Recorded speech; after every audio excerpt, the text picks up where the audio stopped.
সুপ্রিয় দর্শক, আসসালামু আলাইকুম। আপনাদের সবাইকে বিশ্ব হার্ট দিবস উপলক্ষে আয়োজিত আজকের এই লাইভ অনুষ্ঠানে স্বাগত জানাচ্ছি। আমি ডাক্তার মোহাম্মদ মাসুদ আলম। ২৯ সেপ্টেম্বর বিশ্ব হার্ট দিবস। প্রায় ২৫ বছর ধরে বিশ্বব্যাপী যথাযোগ্য মর্যাদায় পালিত হয়ে আসছে দিবসটি। আমাদের বাংলাদেশেও যথাযোগ্য মর্যাদায় পালিত হয় বিশ্ব হার্ট দিবস। এবারের প্রতিপাদ্য বিষয় ছিল ডোন্ট মিস আ বিট, অর্থাৎ একটি হার্টবিট বা হৃদস্পন্দনও যেন মিস না হয়।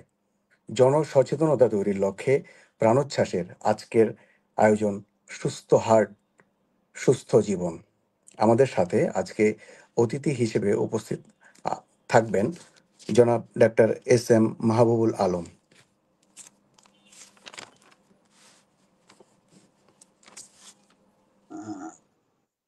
ধন্যবাদ ডাক্তার এস.এম. মাহবুবুল আলম, আপনাকে প্রাণোচ্ছ্বাসের আজকের এই আয়োজনে স্বাগত জানাচ্ছি। ধন্যবাদ। আসসালামু আলাইকুম। আমি ডাক্তার এস.এম. মাহবুবুল আলম। আমি মেডিসিন ও হৃদরোগ বিশেষজ্ঞ হিসেবে আধুনিক সদর হাসপাতালে কর্মরত আছি। ধন্যবাদ আপনাকে ডক্টর মাহবুব, আপনাকে ধন্যবাদ। Doctor SM. মাহবুবুল আলম তিনি পঞ্চগড়ের কৃতি সন্তান। 2003 সালে কৃতিত্বের সাথে তিনি পঞ্চগড় বিপি সরকারি উচ্চ বিদ্যালয় থেকে এসএসসি এবং 2005 সালে ঢাকা রেসিডেন্সিয়াল মডেল কলেজ থেকে এইচএসসি পাশ করেন এবং 2012 সালে চট্টগ্রাম মেডিকেল কলেজ হতে এমবিবিএস পাশ করেন এবং তিনি পরবর্তীতে বাংলাদেশ মেডিকেল ইউনিভার্সিটি বা পিজি হাসপাতাল হতে কার্ডিওলজিতে উচ্চতর ডিগ্রি ডিকার্ড সম্পন্ন করেন। তিনি 33তম বিসিএস এর একজন কর্মকর্তা। বর্তমানে তিনি সদর হাসপাতাল পঞ্চগড়ে কার্ডিওলজির কনসালটেন্ট হিসেবে কর্মরত আছেন। তিনি প্রাণোচ্ছ্বাস মেডিকেল উইং এর প্রতিষ্ঠাতা সভাপতি হিসেবে কাজ করে যাচ্ছেন। ডাক্তার মাহবুব, আপনাকে পেয়ে আমরা সত্যি আজকে আনন্দিত, প্রাণোচ্ছ্বাস পরিবার আনন্দিত, আপনি নিজেও আমাদের পরিবারের সদস্য। আমি প্রাণোচ্ছ্বাস নিয়ে দু চারটি কথা বলার পরেই আমরা প্রশ্ন উত্তর পর্বে চলে আসবো ইনশাল্লাহ। আমাদের যে মেইন টপিকস সেই টপিকস আমরা আসতে চাই। তার আগে আমি 2 মিনিট প্রাণোচ্ছ্বাস সম্পর্কে দর্শকদের উদ্দেশ্যে দু চারটি কথা বলতে চাই। 2009 সালে প্রতিষ্ঠিত হয় পঞ্চগড়ের মা মাটি মানুষের সংগঠন প্রাণোচ্ছ্বাস। এটি মূলত পঞ্চগড় ভিত্তিক একটি সংগঠন। পঞ্চগড়ের স্বাস্থ্য, শিক্ষা, চিকিৎসা, পরিবেশ, কর্মসংস্থান সহ প্রতিটি সেক্টরে কাজ করে যাচ্ছে প্রিয় সংগঠন প্রাণোচ্ছ্বাস। শুধু মেডিকেল উইং প্রাণোচ্ছ্বাস এ যাবৎ যেসব কাজ করেছে তার কয়েকটি উদাহরণ আমি দর্শকদের সামনে তুলে ধরতে চাই। আমরা প্রায় 30-এর অধিক মেডিকেল ক্যাম্পেইন করেছি, ব্লাড গ্রুপিং ক্যাম্পেইন করেছি 100-রও অধিক, প্রায় 30,000 মানুষের আমরা ব্লাড গ্রুপিং করেছি এবং প্রত্যেক মাসে আমরা ব্লাড ডোনার পঞ্চগড় শহরে প্রদান করে আসছি। Blood sugar campaign, hypertension campaign, weight measurement campaign, drug bank, insulin bank যেগুলি এখনো চলমান। আমরা করোনাকালীন সময় থেকে অক্সিজেন ব্যাংক চালু রেখেছি। মেডিকেল স্টুডেন্টদের জন্য আমরা বৃত্তির ব্যবস্থা রেখেছি, স্যানিটারি ন্যাপকিন বিতরণ, এছাড়াও লাইভ প্রোগ্রাম, ডক্টরদের জন্য সেমিনার, সিম্পোজিয়াম সহ অসহায় রোগীদের সাডেন যদি কোনো ফান্ড লাগে সেক্ষেত্রে অসহায় রোগীদের জন্য আমরা ইমার্জেন্সি ফান্ড রেজ করে থাকি। এছাড়াও অন্যান্য সমাজসেবামূলক কাজ করে যাচ্ছে প্রাণোচ্ছ্বাস। আজকে আমরা আমাদের মেইন পর্বে চলে আসি। ডাক্তার মাহবুব, আপনি জানেন যে গত 29শে সেপ্টেম্বর বিশ্বব্যাপী পালিত হলো বিশ্ব হার্ট দিবস। আমরা আপনার কাছে জানতে চাই বিশ্ব হার্ট দিবস সম্পর্কে। জি, আপনি শুরু করুন। ধন্যবাদ। Doctor Masud Alam, assistant professor NIMS. আর আমি প্রথমে কৃতজ্ঞতা জানাচ্ছি প্রাণোচ্ছ্বাসের প্রতি, যারা অনেক ডেডিকেটেড ভাবে আজকের এই লাইভ প্রোগ্রামটি আয়োজন করছে, যেটার মাধ্যমে আমরা একটা ফ্লোর পেয়েছি যে আমরা হার্ট ডিজিজ সম্বন্ধে সাধারণ জনগণ অ্যাজ ওয়েল এস ডক্টরদেরও স্কিল বাড়াতে পারবো। আশা করি এটা থেকে যদি বিন্দু মাত্র কেউ উপকৃত হয় তাহলে আমি এটার জন্য পুরো ক্রেডিট দিতে যাচ্ছি প্রাণোচ্ছ্বাসের পুরো টিমকে। যাই হোক, আসলে আমরা রিসেন্টলি 29শে সেপ্টেম্বর যে ওয়ার্ল্ড হার্ট ডে উপলক্ষে যে আমরা যে আজকে যে প্রোগ্রামটা আয়োজন করছি, প্রথমে আমরা ওয়ার্ল্ড হার্ট ডে কেন 29শে সেপ্টেম্বর, এটা একটা ডেট ফিক্স করা হয়েছে ওয়ার্ল্ড হার্ট ফেডারেশন থেকে, এবং তার সাথে একাত্মতা ঘোষণা করেছে American heart association, European heart association, এবং আমাদের যারা থার্ড ওয়ার্ল্ডের যেসব কান্ট্রি আছে তাদের যে কার্ডিয়াক সোসাইটি গুলো, তারাও একইভাবে ওয়ার্ল্ড হার্ট ডে পালন করে থাকে। এবারের মূল প্রতিপাদ্য বিষয় ডোন্ট মিস এ বিট, আসলে don't miss A heart beat, যেহেতু ওয়ার্ল্ড হার্ট ডে সেই হিসাবে হার্টটা উজ্জ্বল রয়েছে, মানে প্রতিটা হৃদস্পন্দনের আমাদের যত্ন নিতে হবে, এটাই হলো মূল প্রতিপাদ্য বিষয়। আর পাশাপাশি আমি যেটা বলতে চাই যে আমরা আসলে এখানে এবারে আমাদের আরো দুইটা জিনিস স্ট্রংলি এবারে বলা হয়েছে যে আপনারা যাতে মানে আগে যা পরিশ্রম করেন বা যা কায়িক পরিশ্রম করেন তার থেকে যাতে একটু বাড়তি করেন, এবং ইয়ংদের যাতে হার্ট অ্যাটাক না হয় সেটা প্রিভেনশন, এই দুইটা আরো এক্সট্রা যোগ করা হয়েছে। এটাই আসলে ছিল এবার ওয়ার্ল্ড হার্ট ডের মূল প্রতিপাদ্য বিষয়। আর তারই আলোকে আসলে আমরা আজকে হৃদরোগের বিভিন্ন শাখা নিয়ে আলোচনা করব এবং দর্শকদের প্রশ্ন দিতে জি চেষ্টা করবো ইনশাল্লাহ। জি, ধন্যবাদ। ধন্যবাদ ডক্টর মাহবুব। খুবই চমৎকার বলেছেন আপনি। আমরা যে বিষয়টি বলছিলাম বা আপনিও বলছিলেন যে আমরা আসলে যে ডোন্ট মিস দ্য বিট, এখানে আমার মনে হয় যে হৃদস্পন্দনের যত্ন বা যন্ত্র যেটি হার্টের যে আহ, যত্ন সেটির কথা বলা হয়েছে। আমার মনে হয় এখানে আরেকটা বিষয় থাকতে পারে যে আমরা যেন হার্টের অসুখে মানে আমরা একটা সেকেন্ডও নষ্ট না করি। আমার মনে হয় এখানে টাইমেরও একটা ব্যাপার রয়েছে যে আমরা একটা মানে ফ্র্যাকশন অফ সেকেন্ডের জন্য আমরা নষ্ট না করি। আমার মনে হয় সেই বিষয়টাও এবার ওয়ার্ল্ড হার্ট ফেডারেশন সম্ভবত আলোকপাত করার চেষ্টা করছে যে আমরা তো প্রত্যেকটা বিটের যত্ন নিব, অ্যাজ ওয়েল অ্যাজ আমরা আসলে প্রত্যেকটা সেকেন্ডের যত্ন এখানে নিতে হবে। যখনই বুঝবো যে হি অর সি কেউ অ্যাকচুয়ালি হার্ট রোগে আক্রান্ত, এটা আমরা ইভেন আমরা ডক্টররাও যে আমরা বুঝলে তার জন্য একটা সেকেন্ডের জন্য নষ্ট না হয়, আমার মনে হয় এটা একটা বিষয় আছে। আর আপনি যেটা বলছিলেন যে হৃদস্পন্দনের যত্নের ক্ষেত্রে যে ফিজিক্যাল অ্যাক্টিভিটির কথা বলছিলেন যে কায়িক শ্রমকে বাড়ায় দেয়া, এবার হার্ট ফেডারেশন এটাও বলছে যে ফিজিক্যাল অ্যাক্টিভিটি চারটা বিষয়কে তারা বলেছে যে physical activity, management of stress, ডাইট এবং মানে আর্লি চেক আপ। তার মানে আমরা কায়িক শ্রম এক নাম্বার, দুই নম্বরে আমাদের হচ্ছে স্ট্রেস ফ্রি বা আমাদের যেটা বলবো আমরা যে মানসিক চাপ মুক্ত জীবনযাপন করা, তিন নম্বরে হচ্ছে যে হেলদি ডাইট, এটা আমরা পরবর্তীতে আলোচনা করব, এবং চার নম্বরে আর্লি চেক আপ। এই চারটা বিষয়কে ওয়ার্ল্ড হার্ট ফেডারেশন এবার গুরুত্ব দিয়েছে। আমি দর্শকদের জন্য আরেকটু বললাম, আপনি আবারও বলবেন। তো আমার মনে হয় যে আমরা জানি যে বিশ্বব্যাপী মানুষের মৃত্যুর প্রধানতম কারণ আমরা যদি হিসাব করি তাহলে নাম্বার ওয়ান র্যাঙ্কিংয়ে রয়েছে কার্ডিয়াক কজ বা হার্টের যে হার্ট অ্যাটাক। তো আমার মনে হয় আপনি যদি একটু ইনসিডেন্সটা যে আসলে পার ইয়ারে কত মানুষ এই শুধু হার্ট অ্যাটাকে মারা যায় বা হার্ট অ্যাটাক বলতে আসলে আমরা কি বুঝি, আপনি যদি একটু আমাদের আলোকপাত করতেন। জি ধন্যবাদ। আসলে হার্ট অ্যাটাকটা আসলে নাম্বার ওয়ান কিলার। যত রকম মৃত্যুর কারণ রয়েছে, রোড ট্রাফিক অ্যাক্সিডেন্ট, ক্যান্সার সহ অন্যান্য বিভিন্ন ডিজিজে মানুষ মারা যায়, তার মধ্যে এটা রিকগনাইজ কজ যে এটা প্রতি বছর ওয়ার্ল্ডে 2 কোটি মানুষ মারা যায় শুধুমাত্র হার্ট অ্যাটাকে। বাংলাদেশের ডাটা খুব বেশি ভালো না থাকলেও একটা ধারণা করা হয় যে প্রতিদিন প্রায় 500-র মতো রোগী হার্ট অ্যাটাক জনিত সমস্যায় মৃত্যুবরণ করে। তো সব মিলে আসলে হার্ট অ্যাটাকটা আসলে ইসকেমিক হার্ট ডিজিজ বা হার্টের ব্লাড সাপ্লাই জনিত একটা রোগ। এটাকে আমরা জি করোনারি আর্টারি ডিজিজও বলি, ইসকেমিক হার্ট ডিজিজও বলি।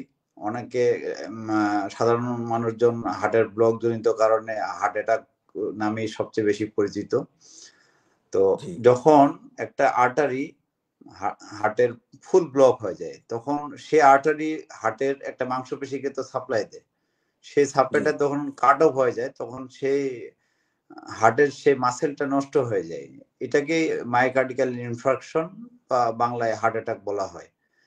তো হার্ট অ্যাটাক আসলে খুবই মাসুদ ভাই যেটা বললেন ওনার সাথে আমি একাত্মতা প্রকাশ করতেছি যে every minute and every second means muscle.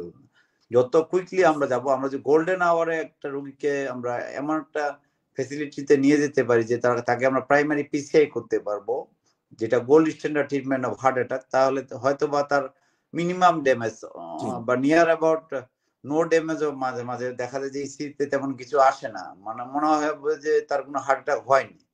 এই গোল্ডেন আওয়ারটা হলো 120 minute from the onset of pain. So every minute counts and আমরা যদি doctor recently Mahbub, thank you.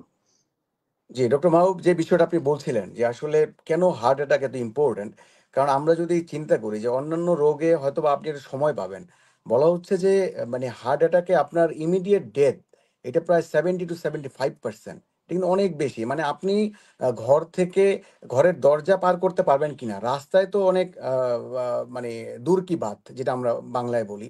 তো রাস্তায় নেয়ার আগেই ইভেন আপনি ঘর থেকে প্রিপারেশন নিতে নিতেই পেশেন্টের ডেথ হওয়ার চান্স অনেক বেশি। সুতরাং হার্ট অ্যাটাক ডেফিনেটলি আসলে খুবই ইম্পর্টেন্ট একটা টপিক আজকে আমরা সিলেক্ট করেছি। আপনি যেহেতু এসেছেন এই জন্য আসলে আবারও আপনাকে ধন্যবাদ। এবং আমার মনে হয় যে আমরা দুজনেই দর্শকদের উদ্দেশ্যে বলতে চাই যে আমরা দুজনেই বড় ভাই ছোট ভাই। সুপ্রিয় দর্শক মণ্ডলী, আমরা বিপি স্কুল পঞ্চগড় থেকে, আমি 2002-এর ব্যাচ, আমার পরবর্তী 2003-এর ব্যাচ ডাক্তার মাহবুব। তার সাথে আমার একটা হৃদ্যতার সম্পর্ক। তাকে আসলে তুই করেই সম্বোধন করি। আজকে যেহেতু একটি অনুষ্ঠান, সেক্ষেত্রে আসলে আমরা অনুষ্ঠানের খাতিরে একটু ভিন্নভাবে সম্বোধন করতে হচ্ছে। তো যেটা বলছিলাম যে আসলে আহ, কি কি রিস্ক ফ্যাক্টর থাকতে পারে, যে আসলে একটা হার্ট অ্যাটাক যে এমনি এমনি হয়ে যাচ্ছে এমনটা তো না। কি কি রিস্ক না, ফ্যাক্টর বা আমরা কজ চিন্তা করতে পারি যে আসলে হার্ট অ্যাটাককে আরো বেশি মানে আমাদের হার্ট অ্যাটাক হওয়ার জন্য যে বিষয়গুলি দায়ী, সেগুলিকে আমরা রিস্ক ফ্যাক্টর বলি। যে কি কি রিস্ক ফ্যাক্টর যেটা আসলে হার্ট অ্যাটাককে আরো প্ররোচিত করে, বা হার্ট অ্যাটাককে আরো খুব হার্ট অ্যাটাকের জন্য দায়ী যে রিস্ক ফ্যাক্টরগুলি, এগুলো যদি আপনি একটু বলতেন আর কি, ডক্টর মাহবুব জি।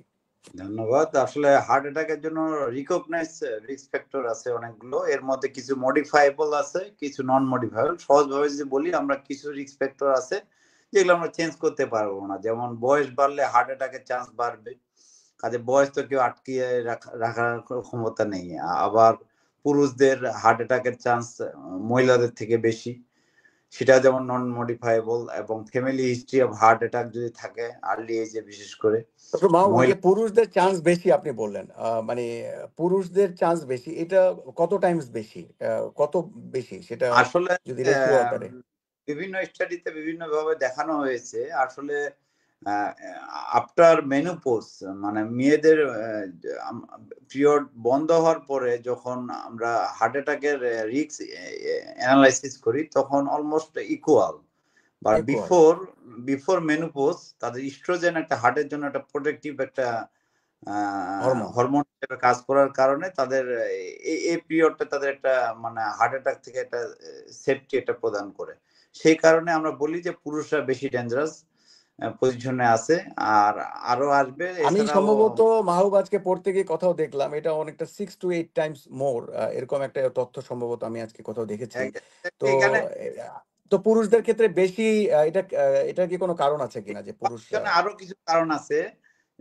যে পুরুষরা আসলে যেমন টোবাকো ইউজের সাথে বেশি জড়িত, টোবাকো তারপর ড্রাগ এডিক্টের এবং সাথে বেশি। স্ট্রেস, স্ট্রেস যেটা আমরা বলি নাটের গুরু, স্ট্রেস। আসতেছি। হার্ট অ্যাটাকের জন্য নাটের গুরু যে স্ট্রেস। স্ট্রেসটা আমরা ইভেন যখন মেডিকেল স্টুডেন্ট ছিলাম, তখন কিন্তু আসলে আমাদের যে টেক্সট বইগুলোতে stress not recognize risk factor for heart disease ছিল।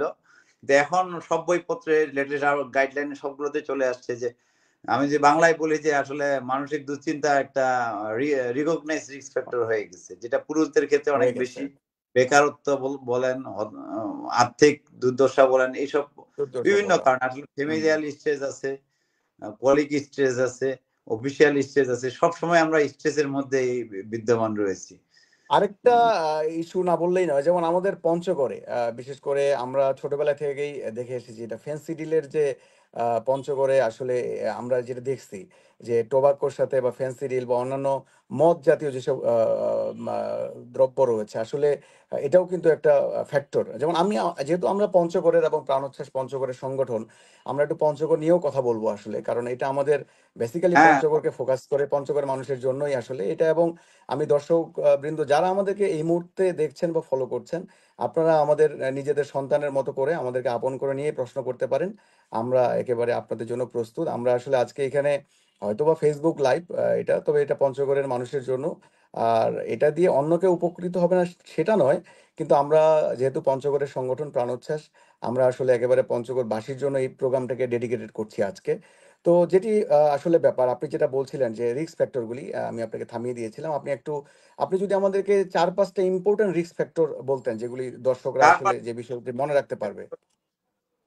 অবশ্যই এক নম্বরে হচ্ছে uncontrolled hypertension, uncontrol diabetes, dyslipidaemia বা রক্তে চর্বির মাত্রা বেশি, এবং স্মোকার মানে টোবাকো ইউজে, স্মোকিং। এই চারটি একদম এরকম মানে আপনি একটা ইস্যু বললেন, যেমন ডায়াবেটিস আমাদের পরিচিত রোগ। ডায়াবেটিস আমরা বলি যে diabetes is the mother of all diseases. এটা সবাই এটা জানি আমরা, যে আসলে যার ডায়াবেটিস হয় আর তার আর অন্য কোনো রোগ লাগে না।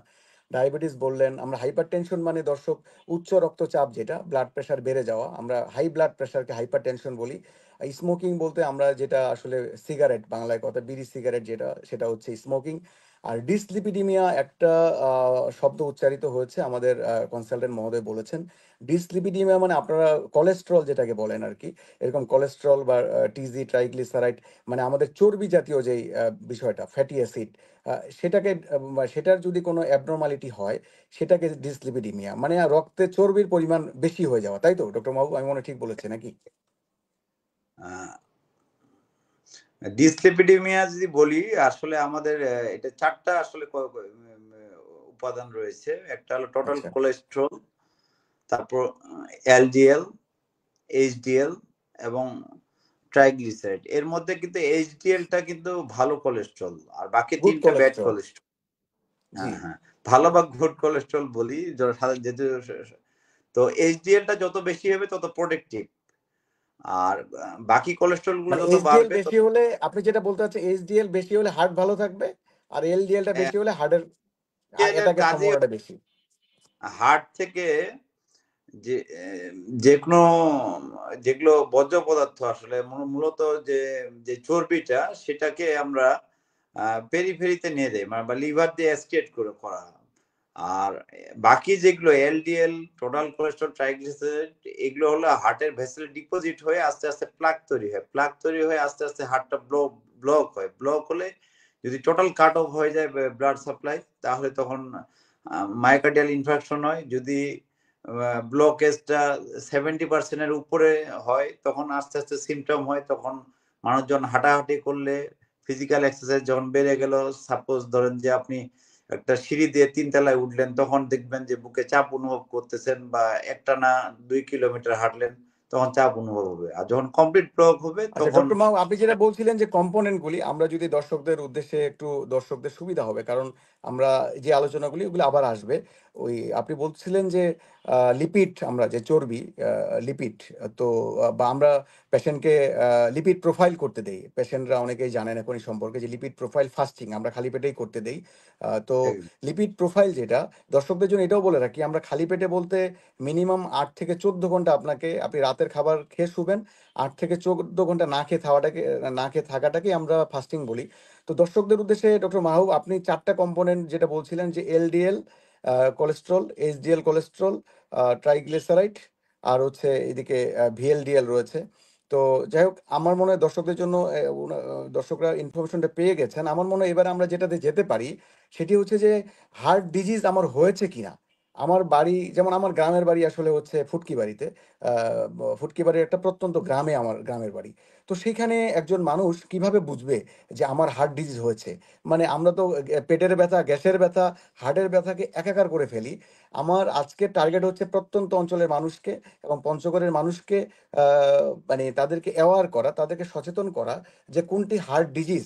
আমি ওই কয়েকটি ইনফরমেশন মাথায় রাখলে আমার হার্ট ডিজিজ এটা, কারণ যেটা হয় আমরা হার্ট ডিজিজকে গ্যাসের ব্যথা বলে চালাই দেই।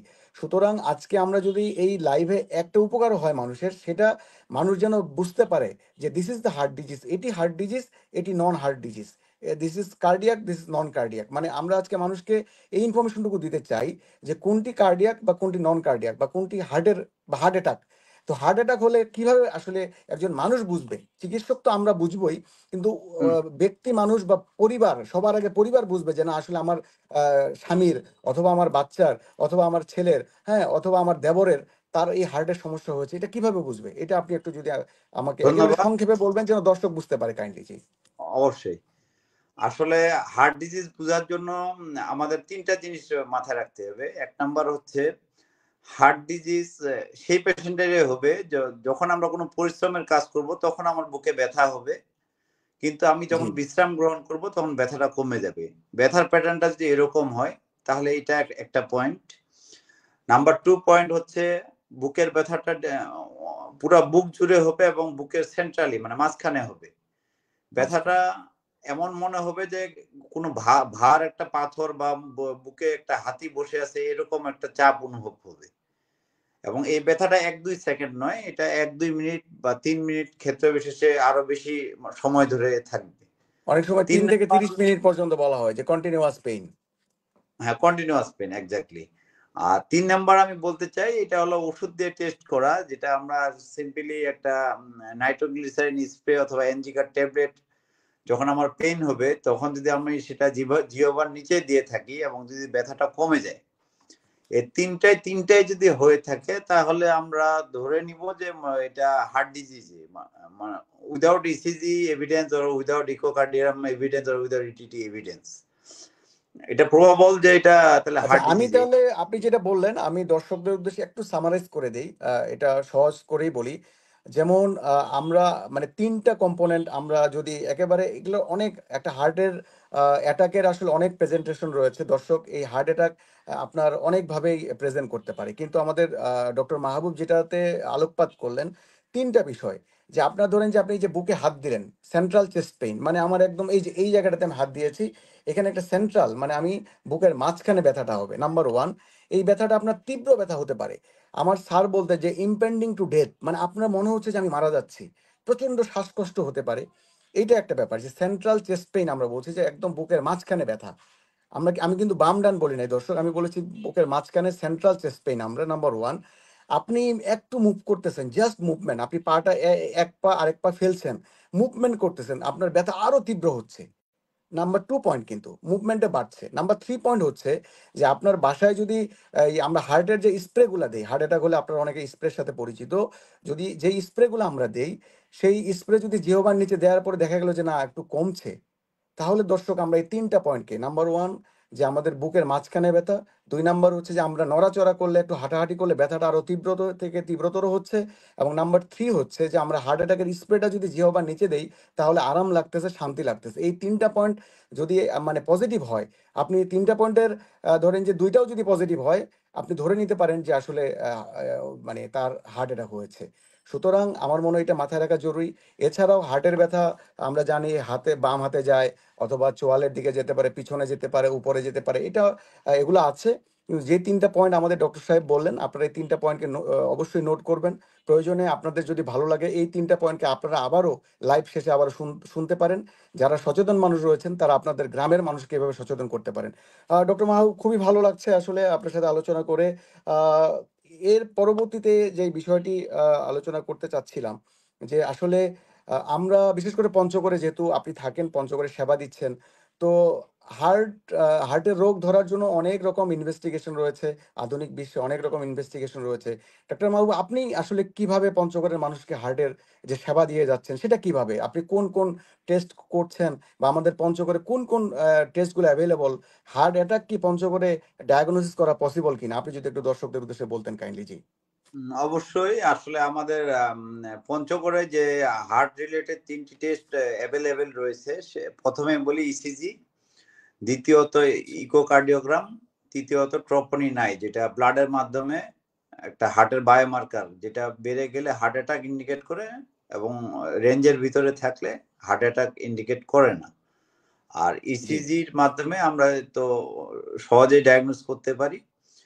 আর পাশাপাশি সেটা আমরা কোরিলেট করতে পারি ইকোকার্ডিওগ্রামে, যেখানে একটা হার্টের আসলে 17টা সেগমেন্টে ভাগ করা হয়, এর যে কোনো একটা সেগমেন্টে যদি নড়াচড়া কমে যায় সেটাকে আমরা হার্ট অ্যাটাক হিসেবে ইন্ডিকেট করি।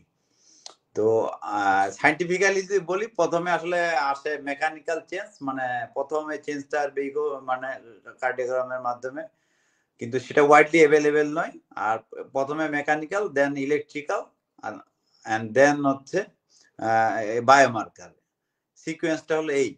কিন্তু যেহেতু আচ্ছা, আমাদের আমরা যে ওয়াইডলি মানে একেবারে আপনি যদি বেসিক বলেন যে আমরা পঞ্চগড়ে ইসিজি করতে পারি, আপনি ইসিজি ইকো করেন, ইকোর ইসিজি, ইকো এবং ট্রপনিন আই, আমরা এই 3টা টেস্ট পঞ্চগড়ে করি, এবং এটি দিয়েই পঞ্চগড়ে হার্ট অ্যাটাক হয়েছে কিনা এটা ডায়াগনোস করা সম্ভব, তাই তো? এক্স্যাক্টলি 100% নির্ণয় করা সম্ভব।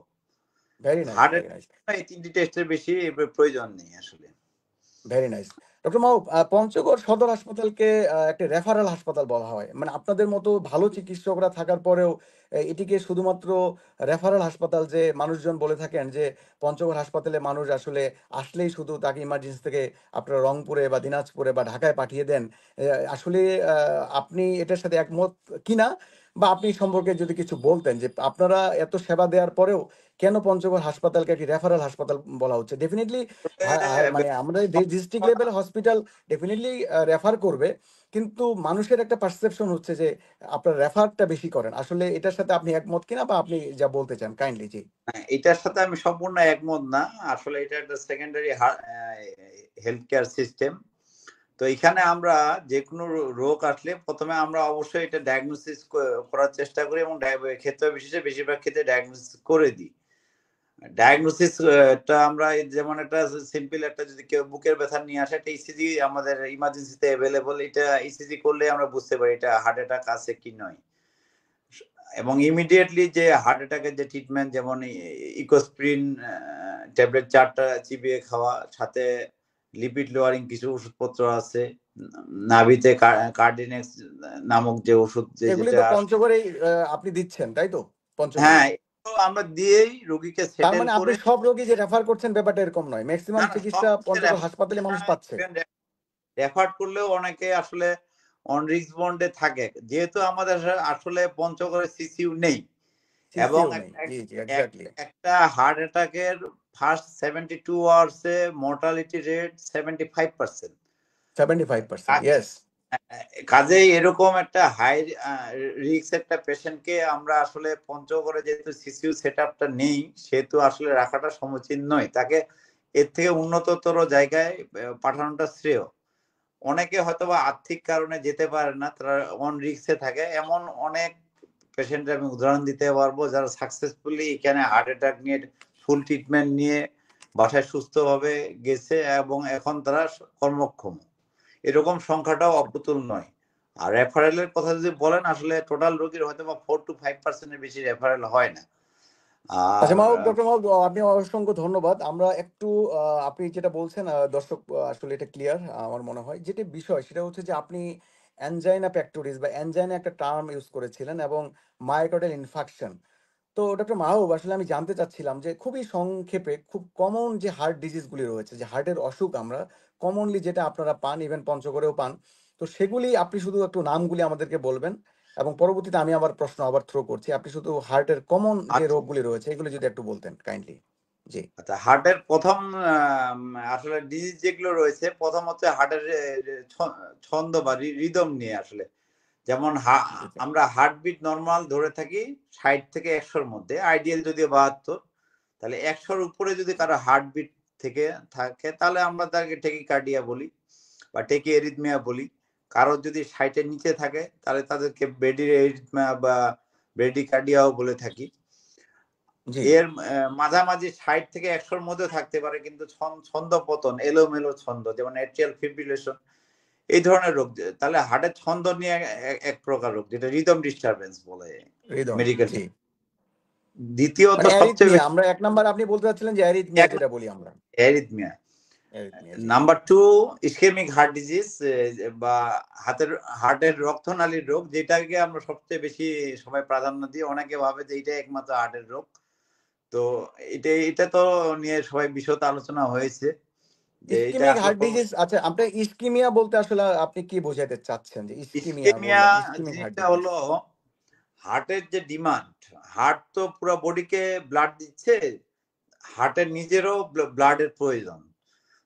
হার্ট হার্ট যে পাম্প করবে, তার যে যতটুকু ব্লাড প্রয়োজন, তার থেকে যদি কম পায়, তাহলে মানে এডুকেট আমরা সহজ ভাষায় যেটা বলি যে মানে ল্যাক অফ ব্লাড সাপ্লাই, মানে রক্ত সঞ্চালন কমে যাওয়াটাকে ইসকিমিয়া বলে, এই তো? এক্স্যাক্টলি। মানে হার্টের যখন রক্ত সঞ্চালন কমে যায় তখনই ইসকিমিক হার্ট ডিজিজ হয়, সেটাকেই আমরা হুম, আসলে হার্ট অ্যাটাক বলি, এই তো? ঠিক। হার্ট অ্যাটাকটা হলো ইসকেমিক হার্ট ডিজিজের সর্বোচ্চ পর্যায়ের রোগ, বা সর্বোচ্চ সবচেয়ে রাইট। খারাপতম রোগ।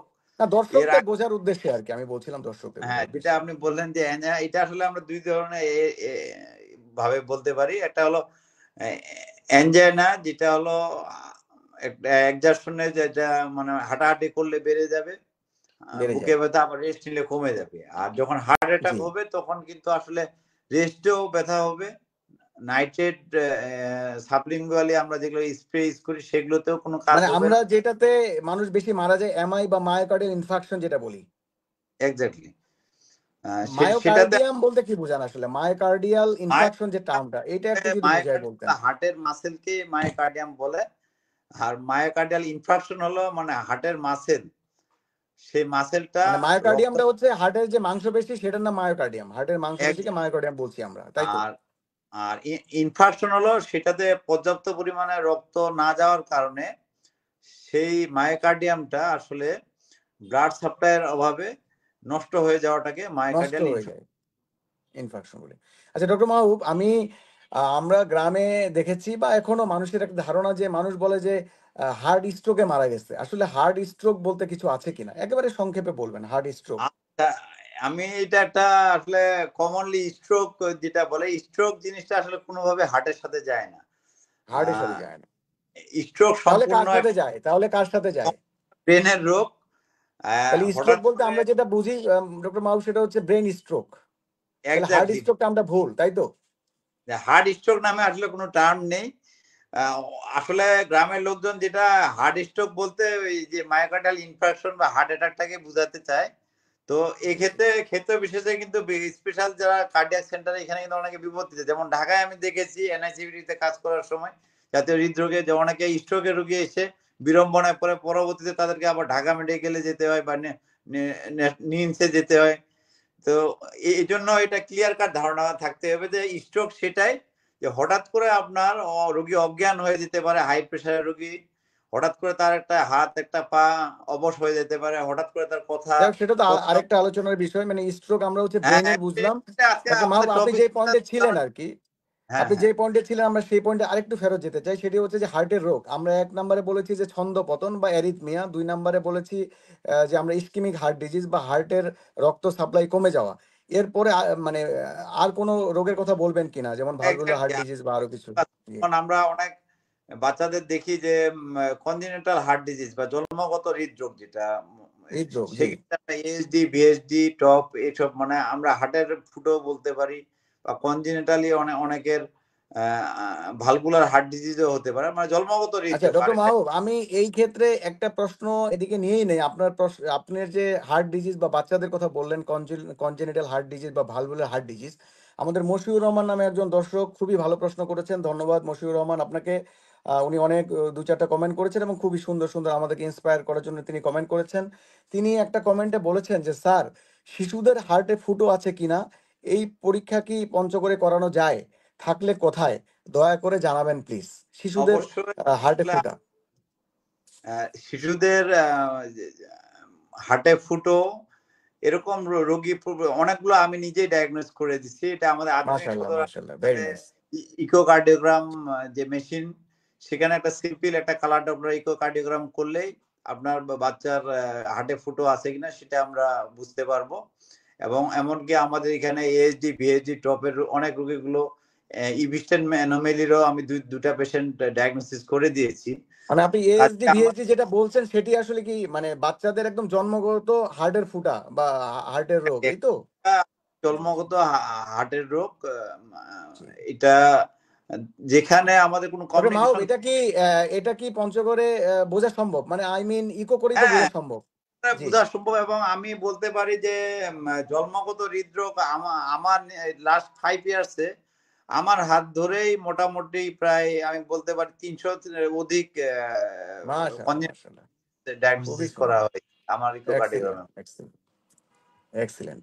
যাই হোক মাহবুব, আপনি অনেক ভালো করছেন, পঞ্চগড়ের মানুষকে সেবা দিচ্ছেন। আমরা তাহলে ভালভুলার হার্ট ডিজিজ পাইলাম। মানে হার্টের রোগের মধ্যে আরেকটা যে হার্টের ভালভের সমস্যা যেটা আমরা বলি, ভালভের সমস্যা পাইলাম। অ্যাকুয়ার্ড ভালভুলার হার্ট ডিজিজ এটা আমি একটু বলা প্রয়োজন আসলে। জি, জি, জি। বাত বলেন। জি, কাইন্ডলি, কাইন্ডলি। জি। জ্বর থেকে যেটা হয়, আমি এটা জনগণের সচেতনতার জন্য বলতে পারি যে ছোট বাচ্চাদের আপনাদের যে গলার যেকোনো ইনফেকশন হলে অবশ্যই আপনারা সেটা পেডিয়াট্রিশিয়ানকে দেখায়। গলার ট্রিটমেন্ট অ্যাকুট টনসিলোফেরিনজাইটিস হতে পারে বা যে কোনো থ্রোট অবশ্যই ট্রিটমেন্ট করবেন।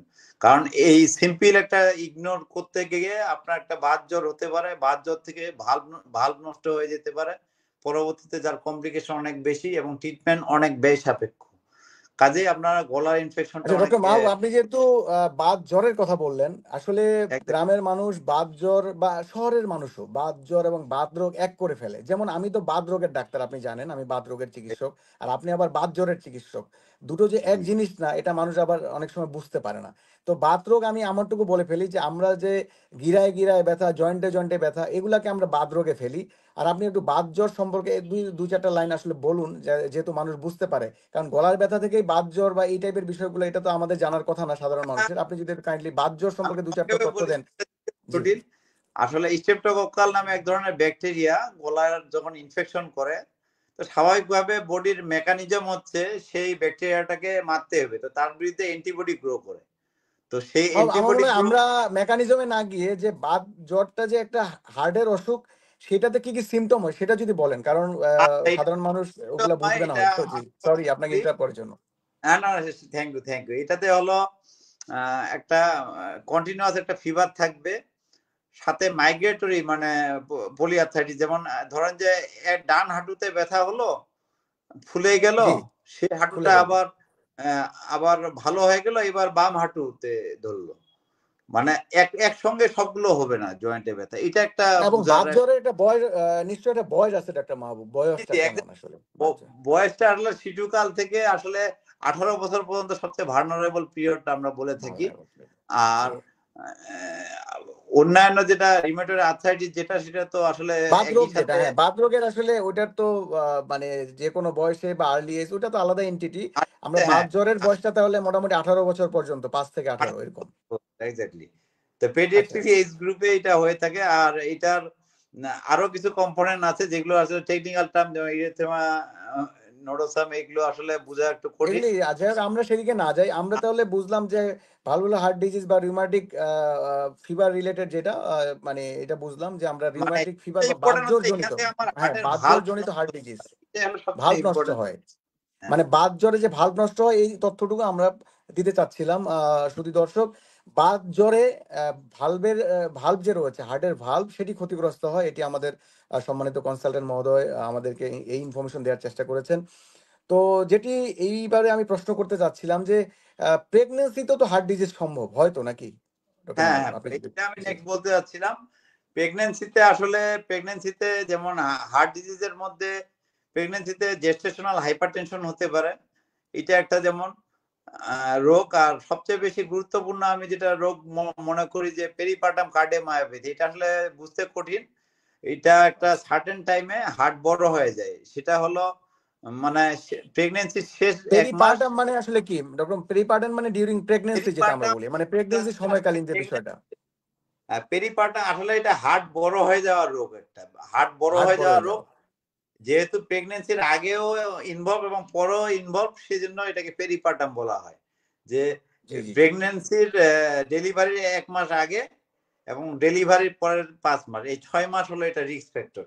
এই টাইমে যদি কেউ হঠাৎ করে দেখে যে তার শুইলে শ্বাসকষ্ট হচ্ছে, হাঁটলে শ্বাসকষ্ট হচ্ছে, হঠাৎ করে পা ফুলে যাচ্ছে, তাহলে অবশ্যই তারা যাতে এই রোগটা এক্সক্লুড করে। এবং আমাদের সহযোগী যারা গাইনিকোলজিস্ট, সম্মানিত কনসালটেন্ট বৃন্দ রয়েছেন যারা রোগীদের সেবা দিচ্ছেন, তারাও সেই ব্যাপারটা খেয়াল রাখবেন। এটাই আমার আহ্বান। Doctor thank you. মাহবুব, আমরা আসলে মানে খুবই আমার কাছে ভালো লাগতেছে আপনার আলোচনা শুনতে। বেসিক্যালি মানে আমার খুবই ভালো লাগছে। আমি জানি না দর্শক মন্ডলী আমাদের প্রোগ্রামটিকে কিভাবে গ্রহণ করছেন। আমরা আসলে বিরক্তির কারণ হচ্ছে কিনা জানি না, তারপরও আমরা চেষ্টা করে যাই কিছু তথ্য দেওয়ার জন্য। তো ডক্টর মাহবুব, যে বিষয়টি আসলে এটি যদিও অনেক সময় আমরা ওই এনজিওগ্রাম, এটা নিয়ে আবার পরেও হয়তো প্রশ্ন আসবে। এনজিওগ্রাম করে যে আমরা এনজিওগ্রাম করে ট্রিপল ভেসেল ডিজিজ, বা আমরা মানে হার্টের যে 3টা ধমনী খুব ইম্পর্টেন্ট, এই ধমনী 3টা সম্পর্কে বা হার্টের ব্লক সম্পর্কে আপনি যদি কিছু বলতেন। হার্টের ব্লক বা কোন আচ্ছা, 3টা ধমনী হার্টের ব্লাড ভেসেল বা আর্টারি বলি, কোন 3টা আসলে ইনভলভ হলে আমাদের ভয়ের কারণ রয়েছে এনজিওগ্রাম করে ধরা পড়ার পরে, যে বিষয়টা আপনি যদি একটু বলেন। হার্টের ব্লাড সাপ্লাই যদি বলি, হার্টের দুইটা আসলে মূল রক্তনালী। এটা হলো লেফট করোনারি আর্টারি আর right coronary artery. Right coronary আর্টারির তেমন ইম্পর্টেন্ট ব্রাঞ্চ নেই। আর লেফট করোনারি আর্টারি দুটো ইম্পর্টেন্ট ব্রাঞ্চ আছে। একটা হলো লেফট অ্যান্টেরিয়র ডিসেন্ডিং আর্টারি, যেটাকে সংক্ষেপে এলএডি বলি, আর একটা লেফট সার্কামফ্লেক্স। তো মূলত মানে এই তাহলে তিনটা মোটা ধমনী বা আমরা রক্তনালী, বাংলায় বলি যে রক্তনালী খুবই রক্তনালী ইম্পর্টেন্ট। বা ধমনী। হ্যাঁ তো এই তিনটা হলো মূল, তার মানে এলএডি, লেফট সার্কামফ্লেক্স এবং রাইট কর্নে আরসিএ বলে, আরসিএ, এলসিএস, এলএডি, আরসিএ আর এলসিএক্স। LCx exactly. এগুলোর আরো কিছু ব্রাঞ্চ রয়েছে যেগুলো আমরা আসলে, তিনটাই ধরি দর্শকদের হ্যাঁ, সুবিধায়, যে তিনটাই। তিনটা হলো মূল রক্তনালী। এখন জি আমরা যখন দুইটা রক্তনালী আমার ডিজিজ বলতে হলে কিন্তু 70% বা তার অধিক ব্লক হতে হবে। ধরেন যে কারণ 60%, তাহলে কিন্তু এটা নন সিগনিফিকেন্ট ডিজিজ, বাট কেয়ারফুল হতে হবে তাকে, পরবর্তীতে এটা বাড়তে বাড়তে আবার 70-এ চলে যেতে পারে। 70-এর উপরে যদি ডিজিজ থাকে তাহলে আমরা যেমন সিঙ্গেল ভেসেল ডিজিজ বলি, ডাবল ভেসেল ডিজিজ বলি, ট্রিপল ভেসেল ডিজিজ বলি, ক্ষেত্র মানে বিশেষে। 70% উপরে ব্লক হইলে আমাদের দুশ্চিন্তার কারণ, এই তো নাকি? এটা হ্যাঁ, বোঝা যে যাচ্ছে। কোনো একটা ব্লক হলেই দুশ্চিন্তার কারণ। এবং হার্ট অ্যাটাক সাধারণত যে কোনো একটা ব্লক হয়ে থাকে, কালপিট ভেসেল একটাই হয়ে থাকে। আর যেহেতু এটা কন্টিনিউয়াস একটা ডিজিজ, হয়তো অন্যান্য ডিজিজ গুলো পাশাপাশি অন্যান্য আর্টারি গুলো ইনভলভ হয়, ওগুলো হয়তো 100% ব্লক না হওয়াতে হার্ট অ্যাটাক হয়নি। তবে হার্ট অ্যাটাক হতে হলে যে কোনো একটা আর্টারিকে 100% ব্লক হতে হবে। মানে যে কোনো একটা রক্তনালী বা ধমনী যেটা। জি জি জি, ডক্টর মাহবুব, খুবই ভালো লাগলো। আর যেটা বিষয় আমি বলতে চাচ্ছিলাম যে রিসেন্টলি এক দর্শকও সম্ভবত, আমি একটু আগে দেখছিলাম কমেন্ট বক্সে, এক দর্শকও সম্ভবত বলার চেষ্টা করেছেন বা লিখেছেন, বিশেষ করে কিছুদিন আগে পঞ্চগড়ে আমাদের এক ছোট ভাইয়ের সে হার্ট অ্যাটাকে মারা গেল। ইয়াং হার্ট ডিজিজ বলে কিছু আছে কিনা, মানে ইয়াংদেরও কি হার্টের রোগ হতে পারে 20, 30, 40 বছর বয়সে? ডক্টর মাহবুব, এটা কি সম্ভব কিনা? এবারের যেমন মূল প্রতিপাদ্য বিষয়ের পাশাপাশি ইয়ং হার্ট অ্যাটাকটাকে আমরা অনেক বেশি প্রাধান্য দিচ্ছি। মোটা দাগে এটা 30-40 বছর। যদিও আমাদের ডেফিনেশনে আমরা যেটা বলা রয়েছে যে 35 বছরের আগে যদি পুরুষদের আর মেয়েদের ক্ষেত্রে 45 বছরের আগে যদি হার্ট অ্যাটাক হয়ে থাকে, তাহলে এটা আসলে ইয়ং হার্ট অ্যাটাক হিসেবে কাউন্ট করা হয়। তো ইয়ং হার্ট অ্যাটাক আসলে ইদানিং অনেক বেড়ে যাচ্ছে, যেটা আসলে ওয়ার্নিং সাইন। আমার আসলে অনেক ক্ষেত্রে দেখা যায় যে চেম্বারে দেখা যাচ্ছে যে আমার রোগীর সিটে যারা যে বসে আছে, যে রোগীটি আমার কাছে মনে হচ্ছে যে সে আসলে অ্যাটেন্ডেন্স, দেখা যাচ্ছে যে সেই রোগী আর তার পাশে যে বৃদ্ধ একজন বাবা রয়েছেন বা মা রয়েছেন, তিনি আসলে অ্যাটেন্ডেন্স। এটা আসলে খুব ওয়ার্নিং একটা সাইন। তো ইয়ং মানে হার্ট বাপ অ্যাটাকের বেটা আসলে আমরা সাধারণত চিন্তা করি যে বাবার অসুখ, কিন্তু আসলে বাবা নিয়ে আসছেন তার ছেলেকে, বিষয়টা এরকম। রিভার্স হয়ে থাকে এইটা। তো ইয়ং হার্ট অ্যাটাকটা আসলে ওয়ার্নিং, কারণ হচ্ছে যার জীবন শুরুই হয়নি, তার যদি অকাল মৃত্যু একটা হয়। রিসেন্টলি আমরা আরো যেমন দেখলাম যে আমাদের ক্রিকেটার তামিম ইকবালের যে হার্ট অ্যাটাক হয়েছিল এবং তাকে ইমিডিয়েটলি সিপিআর দিতে দিতে 20 মিনিটের মধ্যে যে একটা কার্ডিয়াক সেন্টারে নিয়ে যেতে পারছে। আমার সিনিয়র, আমাদের মেডিকেলের সিনিয়র ডাক্তার মারুফ ভাই তাকে রেস্কিউ করতে পারছে। তো এরকম তামিমেরও বয়স আপনারা সবাই জানেন যে 30-40-র মধ্যে। কাজে ইয়ং হার্ট অ্যাটাকের এটা একটা এভিডেন্স। রিসেন্টলি জাহাঙ্গীরনগর একজন অ্যাসিস্ট্যান্ট প্রফেসর হার্ট অ্যাটাকে মারা গেল। একজন সাংবাদিক ভাই মারা গেল ডাকসু নির্বাচনের তথ্য সংগ্রহ করতে গিয়ে। তো কাজে এগুলো আসলে মানে অনেক আসলে উদাহরণ, আমাদের পঞ্চগড়ও এর ব্যতিক্রম নয়। এর পিছনে আমি যেগুলো মনে করি যে ইয়ংরা আসলে টোবাকো ইউজের প্রতি অনেক বেশি, ক্রনিক স্মোকার যারা আছে এরা একটা গ্রুপ। আরেকটা হয়তো বা ফ্যামিলিয়াল হাইপার কোলেস্টেরোলিমিয়া থাকতে পারে বা চর্বি জাতীয় বেশি সমস্যা। আরেকটা সবচেয়ে ইম্পর্টেন্ট পঞ্চগড়ের প্রেক্ষিতে আমি বলতে পারবো মাদক যে কোনো ধরনের, যেমন টাপেন্ডাডল হতে পারে, সেটা ইয়াবা হতে পারে, সেটা কোকেন হতে পারে। কোকেন যদিও আমাদের এদিকে অ্যাভেলেবেল নেই। তো এই সব বিভিন্ন মাদক সেবনের ফলে যেটা হয়, করোনারি আর্টারি স্পাজম হয়, মানে হার্টের যে ভেসেলগুলো সেগুলো চিকন হয়ে যায়। এমন অবস্থা হতে পারে যে পুরো 100% ব্লক হয়ে গিয়ে একটা হার্ট অ্যাটাক ইনসিডেন্স হতে পারে। কাজে আমরা পঞ্চগড়বাসীকে মাদক মুক্ত রাখবো, নাহলে এইসব ইয়ং হার্ট অ্যাটাক ঠেকানো সম্ভব হবে না এবং এটা দিন দিন বেড়ে যাবে। আর আরেকটা ইম্পর্টেন্ট আমি যেটা দেখতেছি যে আসলে ইদানিং আমরা যেটা হায়ার সোসাইটির ক্ষেত্রে দেখা যাচ্ছে যে সকালে ঘুম থেকে উঠেই তারা অফিসে যায়, কোনো এরপরে অফিস থেকে আবার বাসায় ফিরে সারাদিন হয়তো বা ফেসবুক স্ক্রলিং করলো, ইউটিউবিং করলো, টিভি দেখলো, এরপর আবার ঘুমিয়ে পড়লো। আসলে ফিজিক্যাল অ্যাক্টিভিটি নেই বললেই চলে। এর সাথে যোগ হচ্ছে আবার জাঙ্ক ফুড। তারা হয়তো বা মানে ফাস্ট ফুড যেটা এই টাইপের ট্রান্সফ্যাট জাতীয় খাবারগুলো খাচ্ছে, সবকিছু মিলেই আসলে ইয়ং হার্ট অ্যাটাক গুলো হওয়ার পিছনে দায়ী, যেগুলো আসলে আচ্ছা মাহবুব, খুবই সুন্দর বলেছেন আপনি। আসলে আমাদের সময় বোধহয় খুব প্রায় আমরা 45 মিনিট আলোচনা করে ফেলেছি আলহামদুলিল্লাহ। আরো কিছু সময় হাতে আছে, আমরা আরেকটু আলোচনা কন্টিনিউ করি। তো ডক্টর মাহবুব, যে বিষয়টি আসলে মানে বলতে চাচ্ছিলাম যে আমরা আসলে মানে অনেক সময় কিন্তু এই হার্টের ব্যথাকে গ্যাসের ব্যথা বলে উড়িয়ে দেই। এটা আসলে কারো ক্ষেত্রে করা কি উচিত কিনা, বা হার্টের ব্যথা গ্যাসের ব্যথাকে আলাদা করার কোনো সুযোগ আছে কিনা? না আমরা সিমটম আমাদের গুলো বলেছি হার্টের, তারপর আপনি যদি একটু আরেকবার বলেন। জি। না থ্যাংক ইউ। এটা আসলে মানে হার্টের ব্যথাকে গ্যাসের ব্যথা মনে করে গ্যাসের ওষুধ খেয়ে অনেক রোগী মারা গেছে, এরকম প্রচুর এভিডেন্স আমাদের কাছে বিদ্যমান। কাজেই যদি বুকে কোনো ব্যথা হয়, যে যে ধরনের ব্যথাই হোক না কেন, এবং তার যদি রিস্ক ফ্যাক্টর থেকে থাকে, প্রথমে আমাকে এটা প্রমাণিত করতে হবে যে এটা হার্টের ব্যথা নয়। মিনিমাম একটা হলেও ইসিজি করতে হবে, একটা ট্রপনি নাই করতে হবে। করে দেখতে যে এটা হার্ট অ্যাটাক নয়। দেন আমরা অন্যান্য আর অনেক কজ আছে হার্ট। এবং আমাদের মোহাম্মদ শাকিল হোসেনও এই প্রশ্নটা করেছেন। ধন্যবাদ মোহাম্মদ শাকিল হোসেন আপনাকে, আপনি খুবই চমৎকার একটি প্রশ্ন করেছেন। বেশ কিছুদিন আগে আমার কাছের বন্ধু ও এক ছোট ভাই হার্ট অ্যাটাকে ইন্তেকাল করেন। ম্যাক্সিমাম ক্ষেত্রে বুকে ব্যথা হলেই গ্যাসের কারণ বলে মনে করে অনেকেই। আমরা যে কথাটি বললাম, গ্যাসের ব্যথা ও হার্টের ব্যথার বেসিক পার্থক্যটা যদি বলতেন, আপনি যেটা বলছেন আসলে। জি, ধন্যবাদ শাকিল। হ্যাঁ, সেটাই আর কি।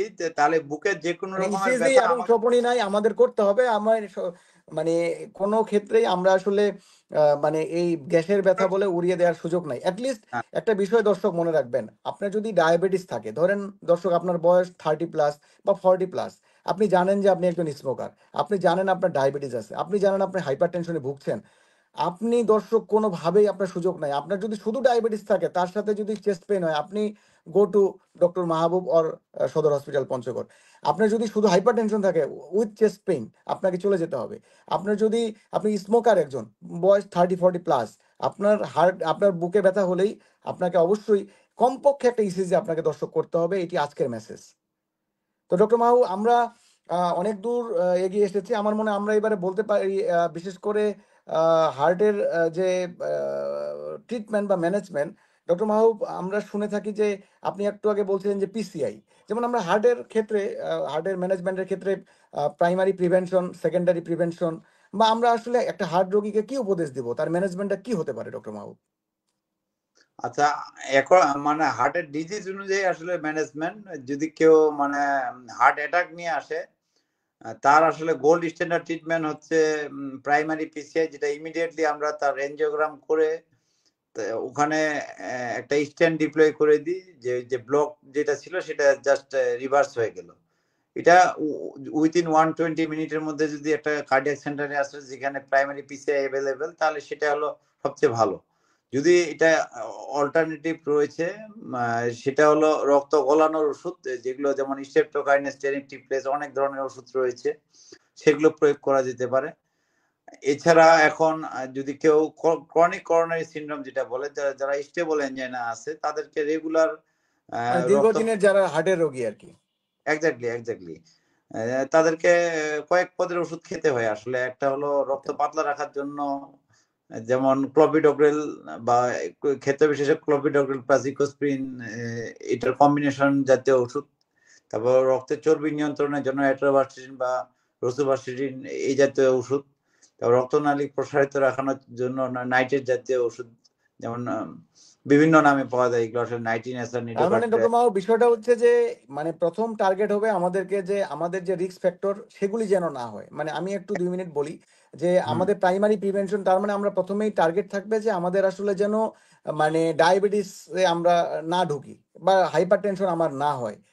আচ্ছা, এটা হইলে আমাদের হার্ট ডিজিজ, এই মানে আমরা যদি এগুলা থেকে মুক্ত থাকি, যে আমরা ডায়াবেটিস, হাইপারটেনশন মুক্ত বা উচ্চ রক্তচাপ মুক্ত জীবনযাপন, তাহলে বা আমরা সিগারেট ধূমপান করি না, সেক্ষেত্রে আমাদের মোটামুটি হার্টের ডিজিজের বা হার্ট অ্যাটাকের রিস্কটা অনেক কমে গেল, নাম্বার ওয়ান। বা হার্ট অ্যাটাক হয়ে গেলেও আপনি যে ওষুধপত্রের কথা বলছিলেন সেগুলি, অথবা যদি এনজিওগ্রাম লাগে এনজিওগ্রাম, তোমার এনজিওগ্রাম যে বিষয়টা, সেটাতে কোনো রিস্ক আছে কিনা, বা এনজিওগ্রাম করে আমরা যেমন হার্টের রিং পরানোর কথা বলি, স্ট্যান্টিং বলি, বা হার্টের রিং পরানো, কখন এনজিওগ্রাম করব, বা কখন রিং পরাবো, বা কখন আমরা আসলে বাইপাস সার্জারি করব, যেটাকে আমরা সিএবিজি বা করোনারি আর্টারি বাইপাস গ্রাফটিং, যে বাইপাস সার্জারি, মানে এনজিওগ্রাম নিয়ে বলবেন, আমরা কখন রিং পরাবো, কত পার্সেন্ট ব্লক হলে, আর কখন আমরা আসলে বাইপাস সার্জারি করব, এই কয়েকটা কথা বললেই আমরা এনজিও পরবর্তী আলোচনায় যাচ্ছি। আছে, এর মধ্যে প্রথম তো একটা আলোচনা অলরেডি হয়ে গেছে যে হার্ট অ্যাটাক হলে সেক্ষেত্রে তো প্রথমে এনজিওগ্রাম করেই দেখতে হবে কোন ভেসেলের জন্য হার্ট জি অ্যাটাক হয়েছে। তো সেটা তো জি আলোচনা হয়ে গেছে। অন্যান্য গুলো বলি, যেমন কারো জি যদি যেটা আমরা বলি যে হাঁটাহাঁটি করলে ব্যথা হচ্ছে, রেস্টে ব্যথা কম হচ্ছে, ইসিজি এবং ইকোকার্ডিওগ্রাম হয়তো বা নর্মাল, সেক্ষেত্রে আমরা ইটিটির হেল্প নিতে পারি। ইটিটিতে যদি পজিটিভ আসে তাহলে অবশ্যই তাকে একটা অ্যাঞ্জিওগ্রামে যেতে হবে যে আসলে তার রক্তনালীতে কোনো ব্লক আছে কিনা, এবং যদি ব্লক থেকে থাকে তখন আমরা আসলে ব্লক অ্যানালাইসিস করি, ব্লকের ধরন এবং কয়টা ব্লক সেটা দুইটা অ্যানালাইসিস করি। এটা আমাদের আসলে একটা জটিল একটা প্রক্রিয়া, একটা স্কোরিং সিস্টেম আছে, সিনট্যাক্স স্কোরিং সিস্টেম। সেই স্কোরিং সিস্টেমের মাধ্যমে আমরা নির্ধারণ করে থাকি যে তাকে কি আমরা রিং পরাবো নাকি বাইপাস সার্জারি করব। কিছু কিছু ক্ষেত্রে হয়তো বা স্কোর কাছাকাছি থাকে, সেক্ষেত্রে রুগী এবং রুগীর আত্মীয় স্বজন সবার সাথে আলোচনা করা হয়ে থাকে, তারা যেটা প্রিফার করে সেটা আমরা করে থাকি। আর মাহবুব, যেটা বিষয় যে আমার মনে হয় যে আমরা মেসেজটা পেলাম। মাহবুব, আমরা আসলে আমার মানে আমি নিজেও যেহেতু একজন চিকিৎসক, আমি বিভিন্ন গাইডলাইন বা এই রিলেটেড একটু পড়াশোনা করে দেখলাম যে যাদের একটা রিস্ক ফ্যাক্টর আছে, যে ডায়াবেটিস আছে, হাইপার টেনশন বা এগুলো একটাও আছে, অথবা 30-35+, তাদের ক্ষেত্রে বলা হচ্ছে যে আপনি প্রত্যেক বছর কমপক্ষে আপনার বয়স 50 হওয়া পর্যন্ত, মানে আপনার আমাদের যেমন আমরা উই আর 39+, এখন আমরা 39 রানিং, বা আপনার একটু কম হবে, মানে আমরা যদি এখন থেকে শুরু করি প্রত্যেক বছর দর্শক অ্যাটলিস্ট একটা ইসিজি এবং ইকো করার কথা বলা হয়েছে, যে আপ টু 50 ইয়ার্স, 50 বছর বয়স পর্যন্ত, মানে আপনি যদি সুস্থও থাকেন। কারণ অনেক ক্ষেত্রে আমরা ইসিজি ইকো, অনেক সময় দেখা যায় যে 70-80 বছর বয়স, জীবনে একটা ইসিজি বা ইকো করে নাই। তো বলা হচ্ছে যে আপনি কমপক্ষে বছরে একটা ইসিজি এবং ইকো করবেন, আপনি সুস্থ থাকলেও, বিশেষ করে যারা অ্যাডাল্ট রয়েছেন। আরেকটা আমি ইনফরমেশন শেয়ার করি, আমার এক স্যার বলেছিলেন, কার্ডিওলজিস্ট। এটা হচ্ছে এরকম যে দর্শক, আপনারা খুবই কম দামে, আমরা একদম ব্র্যান্ড নামই বলি, 5 টাকা পাতা, যেমন আমরা ইকোস্প্রিন। ডক্টর মাহবুব, আমি একটু আমার ব্যক্তিগত অভিজ্ঞতা শেয়ার করছিলাম। তো অবশ্যই হ্যাঁ, যেটা হচ্ছে যে ইকোস্প্রিন আমরা 5 টাকা পাতা এরকম। আর এনজিকার ট্যাবলেট, যেমন আমরা বলি যে দর্শক, আমরা যে সিমটমগুলো এতক্ষণ বলে আসছিলাম, যে আপনার হার্ট অ্যাটাক আপনার গ্রামে গঞ্জেই মনে হচ্ছে, আপনারা বাসায়, আপনারা যারা বয়োবৃদ্ধ আছেন অথবা 30+, 40+ আছেন, আপনারা কমপক্ষে বাসায় 1 পাতা ইকোস্প্রিন রাখবেন। এই 5 টাকা পাতা, কিন্তু একেবারে 50 পয়সা 40 পয়সা করে দাম, খুবই সবচেয়ে কম দামি ট্যাবলেট, 5 টাকা পাতা ইকোস্প্রিন আপনারা 1-2 পাতা কিনে রাখবেন বাসায়। সাথে আপনার ওই যে আমরা একটু ব্র্যান্ড নামই বলি, যেমন এনজিকার ট্যাবলেট পাওয়া যায়। এই ট্যাবলেটগুলি আপনারা হয়তো বা 1 পাতা করে রাখলেন। যখনই এরকম সিমটম দেখলেন, আপনারা এনজিকার ট্যাবলেট কি করবেন, এটা জিহ্বার নিচে দিবেন, সাইড বাই সাইড আপনারা 4টা ইকোস্প্রিন, এটা আপনারা একেবারে মুখে দিবেন, মুখে দিয়ে চাবায় আপনারা খাবেন, চাবায় খেতে হবে নাকি মাহবুব? আমি যদি ভুল না বলি, আপনি যদি একটু সাপ্লিমেন্ট করেন ডক্টর মাহবুব। দ্রুত অ্যাবজর্পশন হবে। জি, আপনি একটু যদি কিছু বলতেন, আমার ভুল হ্যাঁ, হতে পারে আর কি। জি না আপনি একদম সঠিক বলেছেন যে আমাদের বাসায় কারণ বয়োবৃদ্ধরা রয়েছে, আর এখন তো আসলে কোনো এই যে এমন নয় যে আমার হার্ট অ্যাটাক হবে না, আমি ইয়ং, এরকম আর থিম ভাবার চিন্তা নেই, যে কারণে হার্ট অ্যাটাক হতে পারে। কাজে সব বাসায় ইকোস্প্রিন 1 পাতা এবং এনজিকার ট্যাবলেট, এই দুটা থাকলে আমরা প্রাথমিক যেটা করতে পারি, যে আমরা তো হাসপাতালে যাওয়ার ক্ষেত্রে ট্রান্সপোর্টের ব্যাপার আছে, একটা টাইম কনজিউমিং ব্যাপার। আমরা যদি আর্লি 4টা ইকোস্প্রিন ট্যাবলেট চিবিয়ে খেতে পারি এবং সাথে একটা গ্যাসের ওষুধ আর সাথে এনজিকার একটা ট্যাবলেট, তাহলে প্রাথমিক আমাদের একটা ট্রিটমেন্ট হয়ে গেল। এরপর আমরা দ্রুত নিকটস্থ হাসপাতালে চলে যাব, সেখানে ডাক্তাররা আমাদের ডায়াগনোসিসটা কনফার্ম করবে। এখন অনেকে ভয় পেতে পারে যে ইকোস্প্রিন ট্যাবলেটটা যদি আমার হার্ট অ্যাটাক না হয় তাহলে খেলে কি কোনো ক্ষতি হবে কিনা। আসলে আপনার কোনো ক্ষতি হবে না। যদি অবশ্যই। হার্ট অ্যাটাক হয় তাহলে লাভবান হবেন, আর যদি হার্ট অ্যাটাক না হয় তাহলে কোনো ক্ষতি হবে না। আর জাস্ট সাথে একটা গ্যাসের এইটা, ওষুধ তো আছে, বাঙালির জন্য তো এটা গ্যাসের ওষুধ তো কমন, এটা তো খাবেই। গ্যাসের ওষুধ কমন হয়। এক সময় ইকোস্প্রিন দিয়ে আসলে হেডেকেরও ট্রিটমেন্ট করা হতো, কাজে না, ইকোস্প্রিন গ্যাসের ওষুধ খেলে মাস্ট দর্শক, ইকোস্প্রিন খেলে গ্যাসের ওষুধ মাস্ট আপনাকে খেতে হবে। হ্যাঁ, আমরা যেটা শুনেছিলাম ডক্টর মাহবুব, আমাদের স্যাররা বলেছিলেন বা এরকম, যে হার্ট ডিজিজকে প্রিভেন্ট করার জন্য 6 S, S for sugar, S for salt, S for sedentary lifestyle. Sedentary মানে দর্শক, আমরা যেমন ডাক্তার, অথবা ধরেন যে যারা শিক্ষক, আমরা অনেকে আছি যে ওই চাকরি বাকরি কোনো মতে করি, করে বাসায় এসে শুয়ে থাকি, ঘুমাই, বডি ওয়েট বাড়ে। তো আমার স্যার বলছিলেন যে 6টা এস, একটা এস হলো সুগার, সেকেন্ড হলো সল্ট, থার্ড হচ্ছে সেডেন্টারি লাইফস্টাইল, নাম্বার 4 হচ্ছে স্মোকিং, নাম্বার 5 হচ্ছে স্যাচুরেটেড ফ্যাট। স্যাচুরেটেড ফ্যাট নিয়ে ডাক্তার মাহবুব একটু পরে বলবেন। আর নাম্বার 6 হচ্ছে স্ট্রেস বা আপনার যেটা দুশ্চিন্তা, মানে সুগার, সল্ট এবং sedentary lifestyle, smoking, saturated fat, stress. এই 6S ফ্রি, মানে আপনার এই 6টা এস কে বাদ দিতে হবে দর্শক। যদিও আমাকে দেখে আপনাদের মনে হতে পারে যে ডাক্তার সাহেবের নিজেরই ওজন বেশি, তারপরও ডক্টর হিসেবে আমার মানে এতটুকু আপনাদের প্রতি রিকোয়েস্ট থাকবে যে আমি নিজেও যদিও আসলে ডাক্তার মাহবুব মিষ্টি টিষ্টি দেখলে একটু লোভ লালসা আসলে পড়ে যাই, এটা আমার ওয়াইফ সবসময় আমাকে বলেন। তারপরেও আসলে সল্ট আমি একটু অ্যাভয়েড করার চেষ্টা করি। সল্ট হাইপারটেনশনের জন্য বা হার্টের জন্য একটা নীরব ঘাতক, সাইলেন্ট কিলার। সুতরাং যে 6টা এস এর কথা বললাম, আপনারা পরবর্তীতে আমাদের এই প্রয়োজনে এই ভিডিওটা আবারও দেখবেন এবং আপনারা এই বিষয়গুলোকে গুরুত্ব দিবেন। মিনিমাম যদি ইনফরমেশন আপনার কাজে লাগে, এটা আজকের অনুষ্ঠানের সার্থকতা। ডক্টর মাহবুব, আপনি যদি ডায়েট সম্পর্কে বলেন যে আসলে আমরা হার্টের রোগ যাদের বা হাইপারটেনশন যাদের বা যাদের আপনার ডায়াবেটিস, তাদেরকে আমরা বলি লাইফস্টাইল মডিফিকেশন বা লাইফস্টাইল চেঞ্জ করতে হবে। তো ডক্টর মাহবুব, লাইফস্টাইল চেঞ্জ বা তার দৈনন্দিন জীবন চলাফেরা যে চেঞ্জের বিষয়টা, সেখানে ডায়েটারি মডিফিকেশন বা ডায়েট তার কি হইতে হবে, কি ডায়েট এবং কিভাবে সে চলবে, চলাফেরাটা পরেই বলি যে ডায়েটটা আসলে কি হবে বা কোন ধরনের আচ্ছা। তেল খাবে। জি, হ্যাঁ, আচ্ছা, আগে থ্যাংক ইউ। ডায়েট বলেন তারপরে। জি, আচ্ছা, ডায়েট আসলে অনেক ধরনের ডায়েট আছে, তবে অনেক রিসার্চ করে যেটা সবচেয়ে বেশি স্টাডি যেটা হয়েছে যে হার্ট হেলদি ডায়েট হলো মেডিটেরিয়ান ডায়েট। এখন মেডিটেরিয়ান ডায়েট এটা বোঝা আসলে কঠিন। এটা এখানে প্রচুর পরিমাণে শাকসবজি, সালাদ এইসব থাকবে। এখানে আপনার আঁশযুক্ত খাবার থাকবে, যেমন আপনার লাল চাল হতে পারে, লাল চালের রুটি হতে পারে, এবং জি, এবং ব্যালেন্স একটা ডায়েট থাকবে, যেটা হলো সুগারটা থাকবে একদম মিনিমাম। এবং আমরা যেটা বলি যে উনি যেটা বললো যে সুগার আসলে আমরা সবকিছু সাদা সাদা সুগার কিন্তু একটা পয়জন। সে জায়গায় আমরা যদি লাল চিনি, আমরা যদি লাল আটার রুটি, লাল চাল এইসব ব্যবহার করি, প্রচুর পরিমাণে শাকসবজি খাই, সালাদ খাই, এবং প্রয়োজনের তুলনায় একটু কার্বোহাইড্রেটটা যদি আমরা কম খাই, তাহলে এটা হবে হার্ট হেলদি ডায়েট। আর এটাতে ও, আরো দুটো আমি জিনিস যেটা বলতে চাই যে আমাদের প্রতিদিনে আসলে 1 টেবিল স্পুন আমরা সল্টের বেশি কনজিউম করতে পারবো না। এটা যদি আমরা হেলদি হয়ে থাকি। কিডনি মানে মানে রোগীদের মানে চা চামচের মানে 1 চামচ আর কি, 1 চামচ এক পরিমাণ চামচ, সল্ট, এই তো? এটা আসলে মানা কঠিন। আসলে আমরা তো মাপতে পারবো না। আসলে আমরা কোনো এডেড সল্ট খাবো না। যে তরকারিতে যেটুকু লবণ একদম। সেটুকুই যদি খেয়ে থাকি, তো অটোমেটিক এটা এমনিতেই ম্যাচ হয়ে যায়। শুধুমাত্র কি এক্সেপশন কিছু আছে মানে কিডনির ভাতে রোগী। যেমন অনেকে আছে, আমি দেখছি আমার জন্ম যেহেতু গ্রামে, তো ছোটবেলায় আসলে ওই আমাকে আমার মা অথবা দাদি ছোটবেলায় ওই যে মাঠে যেই চাচারা কাজ করতেন, ছোটবেলা আমাকে পাঠাইতো, তো লবণ অনেকটা দিয়ে দিত। আমি দেখছি যে অনেকেই আলু ভর্তা যতটা নিত ওই পরিমাণ লবণও নিত। এরকম লবণ খাওয়া লোক কিন্তু গ্রামে গঞ্জে এখনো অনেক। সুতরাং 1 চামচের বেশি লবণের সুযোগ নাই। এবং আমরা বলি যে অতিরিক্ত লবণটাই এটাই আপনার জন্য সাইলেন্ট কিলার, এটাই আপনার জন্য মৃত্যুর কারণ, তাই তো? আরেকটা মিথ পঞ্চগড়ে যেটা রয়েছে যে অনেকে ভাবে যে মানে কাঁচা লবণ খাওয়া যাবে না, তো ভেজে লবণ খায়। আসলে আসলে আমরা যেটা বলি যে পাতে কোনো এক্সট্রা লবণ নয়, সেটা ভাজা হোক বা কাঁচা হোক।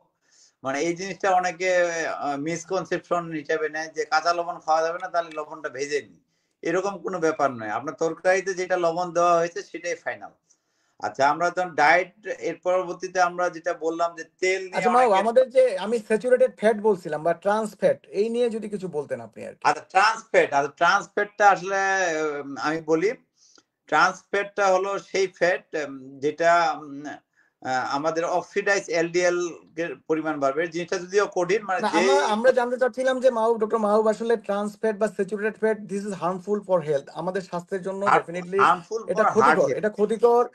এই আসলে এটা কোথায় থাকে, যেমন রেড মিট যেটা হতে পারে এনিম্যাল, হ্যাঁ এইটা জানতে চাচ্ছিলাম। জি, এটা আসলে আমাদের যেমন আমরা ফাস্ট ফুড যেসব ইউজ করি, যেমন pizza, burger, burger French fry, sausages, এই আধুনিক যেসব খাবার এইসবে থাকে। বা এছাড়া গরুর আমরা মাংস আর কি, বাংলায় বাংলায় যেটা একবারে গরুর মাংস, গরু, হ্যাঁ, সেটাতে দুম্বা, তো থাকেই খাসি সবই। আহ, সবই। তবে সবচেয়ে বেশি আমি একটা এমফেসাইজ যেটা দিতে চাই যে আমরা কিন্তু আসলে মানে মুরগির মাংস এবং মাছ এগুলোকে সেফ বলি, কিন্তু যদি ব্যাপারটা যদি এরকম হয়ে থাকে যে সেটা একটা ফ্রাইড চিকেন হয়, যেটা 300 বা 400 ডিগ্রি সেন্টিগ্রেডে যে ফ্রাইড চিকেনটা আমার হিট করা হলো, তাহলে কিন্তু সেটা আর ভালো থাকলো না, সেটা ট্রান্সফেট হয়ে গেল। আবার আমরা হোটেলে, অনেক হোটেলে, ম্যাক্সিমাম হোটেলে যেটা দেখি যে ওই এক তেল আর কখনো চেঞ্জ করা হয় না, ওই তেলের সাথে তেল অ্যাড করা হচ্ছে। এক তেল বারবার হিট করলে এই স্যাচুরেটেড ফ্যাটটা তখন ট্রান্স ফ্যাটে রূপান্তরিত হয়। এটা একটা মানে কইয়ের তেলে ইম্পর্টেন্ট। তেল ভাজা, মানে কইয়ের তেলে কই ভাজা, আর তেলের মানে তেলে তেল মানে তেল ভাজা আর কি, এরকম ব্যাপারটা হয়ে গেছে, মানে তেল দিয়ে। তেলটা ফেলে দিতে হবে। কাজে আমি বলতে চাই যে হোটেলের একটা সিঙ্গারা খাওয়া আর বাসাতে একটা সিঙ্গারা খাওয়া আকাশ জমিন পার্থক্য। এখানে আমরা ফ্রেশ খুবই খুবই তেলটা নাইস, ইউজ করি। Very nice, very nice, very nice. Doctor আর মাহবুব, আমরা আসলে যে তেলটাতে সোয়াবিন কত তেলের বিষয়ে পার্সেন্ট জানতে চাচ্ছিলাম ডক্টর মাহবুব, সোয়াবিন তেল আপনি যদি একটু বলতেন, সোয়াবিন তেল, সরিষার তেল, এই নিয়ে একটু যদি বলতেন যে আসলে সোয়াবিন আচ্ছা, তেল কতটুকু সেফ বা। আসলে তেল নিয়ে অনেকে অনেক বেশি কনসার্ন, আর কোলেস্ট্রল ফ্রি আসলে কোনো তেল হয়ে থাকে না। তেলের যদি আমি বলি যে আসলে আমাদের সাধারণ অ্যাক্সেসেবল সোয়াবিন তেল ইজ ফাইন। আর পাশাপাশি যদি কেউ আর একটু এফোর্ড করতে পারে, সানফ্লাওয়ার অয়েলে একটু তুলনামূলক কোলেস্ট্রল কম থাকে, কেনোয়া অয়েলেও কম থাকে, বা অলিভ অয়েলেও ভেজিটেবল কম। অয়েল, ভেজিটেবল অয়েল, তারপর আপনার অলিভ অয়েল, এগুলো বেস্ট। বেস্ট, কিন্তু কস্টলি। সোয়াবিন কস্টলি, তেল ইজ কস্টলি, এনাফ। এটা আমাদের পক্ষে সম্ভব না, এটা হ্যাঁ। এক্স্যাক্টলি, আচ্ছা, এক্স্যাক্টলি। আমাদের সোয়াবিন তেল কতটুকু খেতে পারবো পার ডে, কতটুকু কনজিউম করা সম্ভব আসলে? আচ্ছা, ইউজুয়ালি আমরা যেটা বলে থাকি যে 20 ml তেল আমরা অ্যালাউড করে থাকি।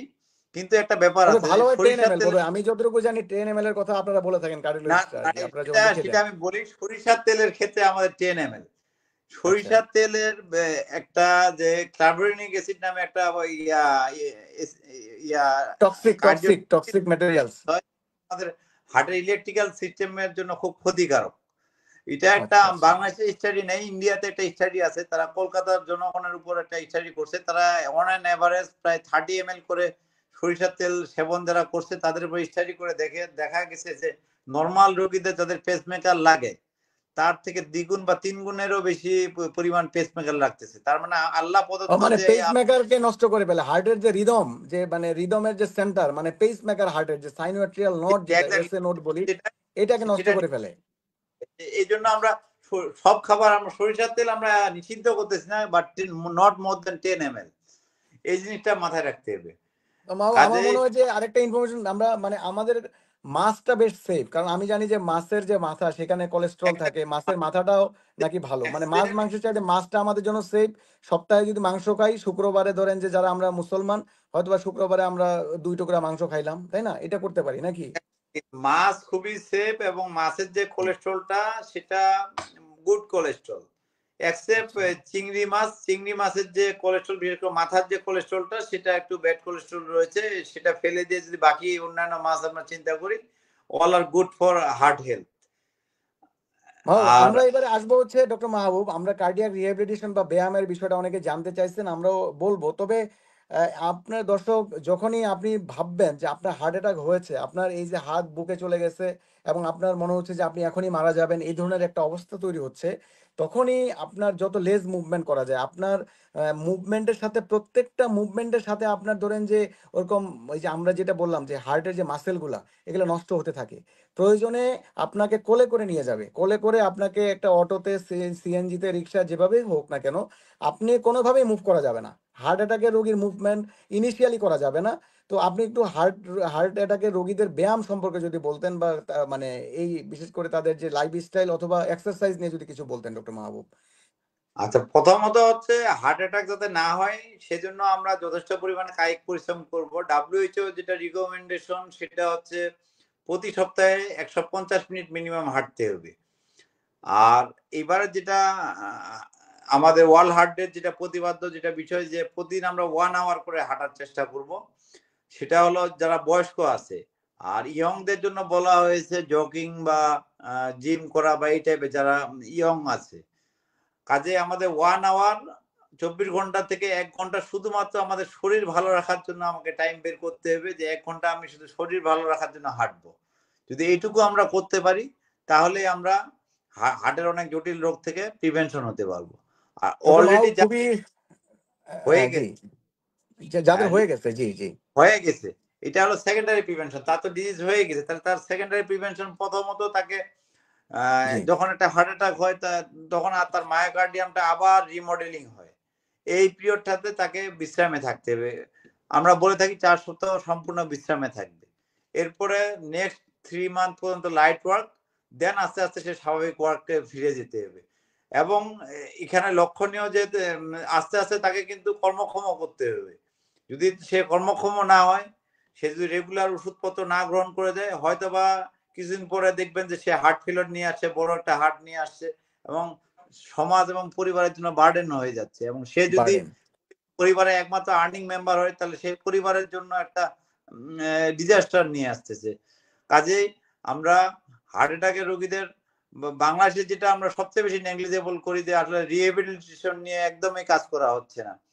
মানে আমরা শুধু ওষুধ দিয়ে ছেড়ে দিই, তাকে আবারও যে হার্ট অ্যাটাক যার একবার হয়েছে তার আবার আরেকটা হার্ট অ্যাটাক হওয়ার চান্স বেশি। কাজে তাকে প্রত্যেকটা জিনিস নিয়ম মেনে চলতে হবে। মানে তাকে একটা হার্ট অ্যাটাক আরেকটা হার্টকে মানে সেটা মানে হ্যাঁ, ডক্টর মাহবুব হ্যালো। যার একটা হার্ট মানে অ্যাটাক একটা হয়েছে, হার্ট অ্যাটাক আরেকটা হার্ট অ্যাটাকের সম্ভাবনা বাড়ায়, এই তো? এক্স্যাক্টলি। কারণ তার কজ যদি আমরা রিমুভ না করতে পারি, যদি তার রিস্ক ফ্যাক্টর গুলোকে আইডেন্টিফাই করে সেগুলোকে আমরা যদি কন্ট্রোলে না আনতে পারি, ধরেন আনকন্ট্রোল ডায়াবেটিস থেকে হার্ট অ্যাটাকটা হলো, তার ডায়াবেটিসটাকে যদি আমি কন্ট্রোলে না আনে দিতে পারি, তার আনকন্ট্রোল হাইপারটেনশনটা যদি আমি কন্ট্রোলে না আনতে পারি, তার লিপিডটা চর্বিটাকে যদি আমি নিয়ন্ত্রণে না আনতে পারি, তাহলে সে আরো রিস্কে পড়ে গেল।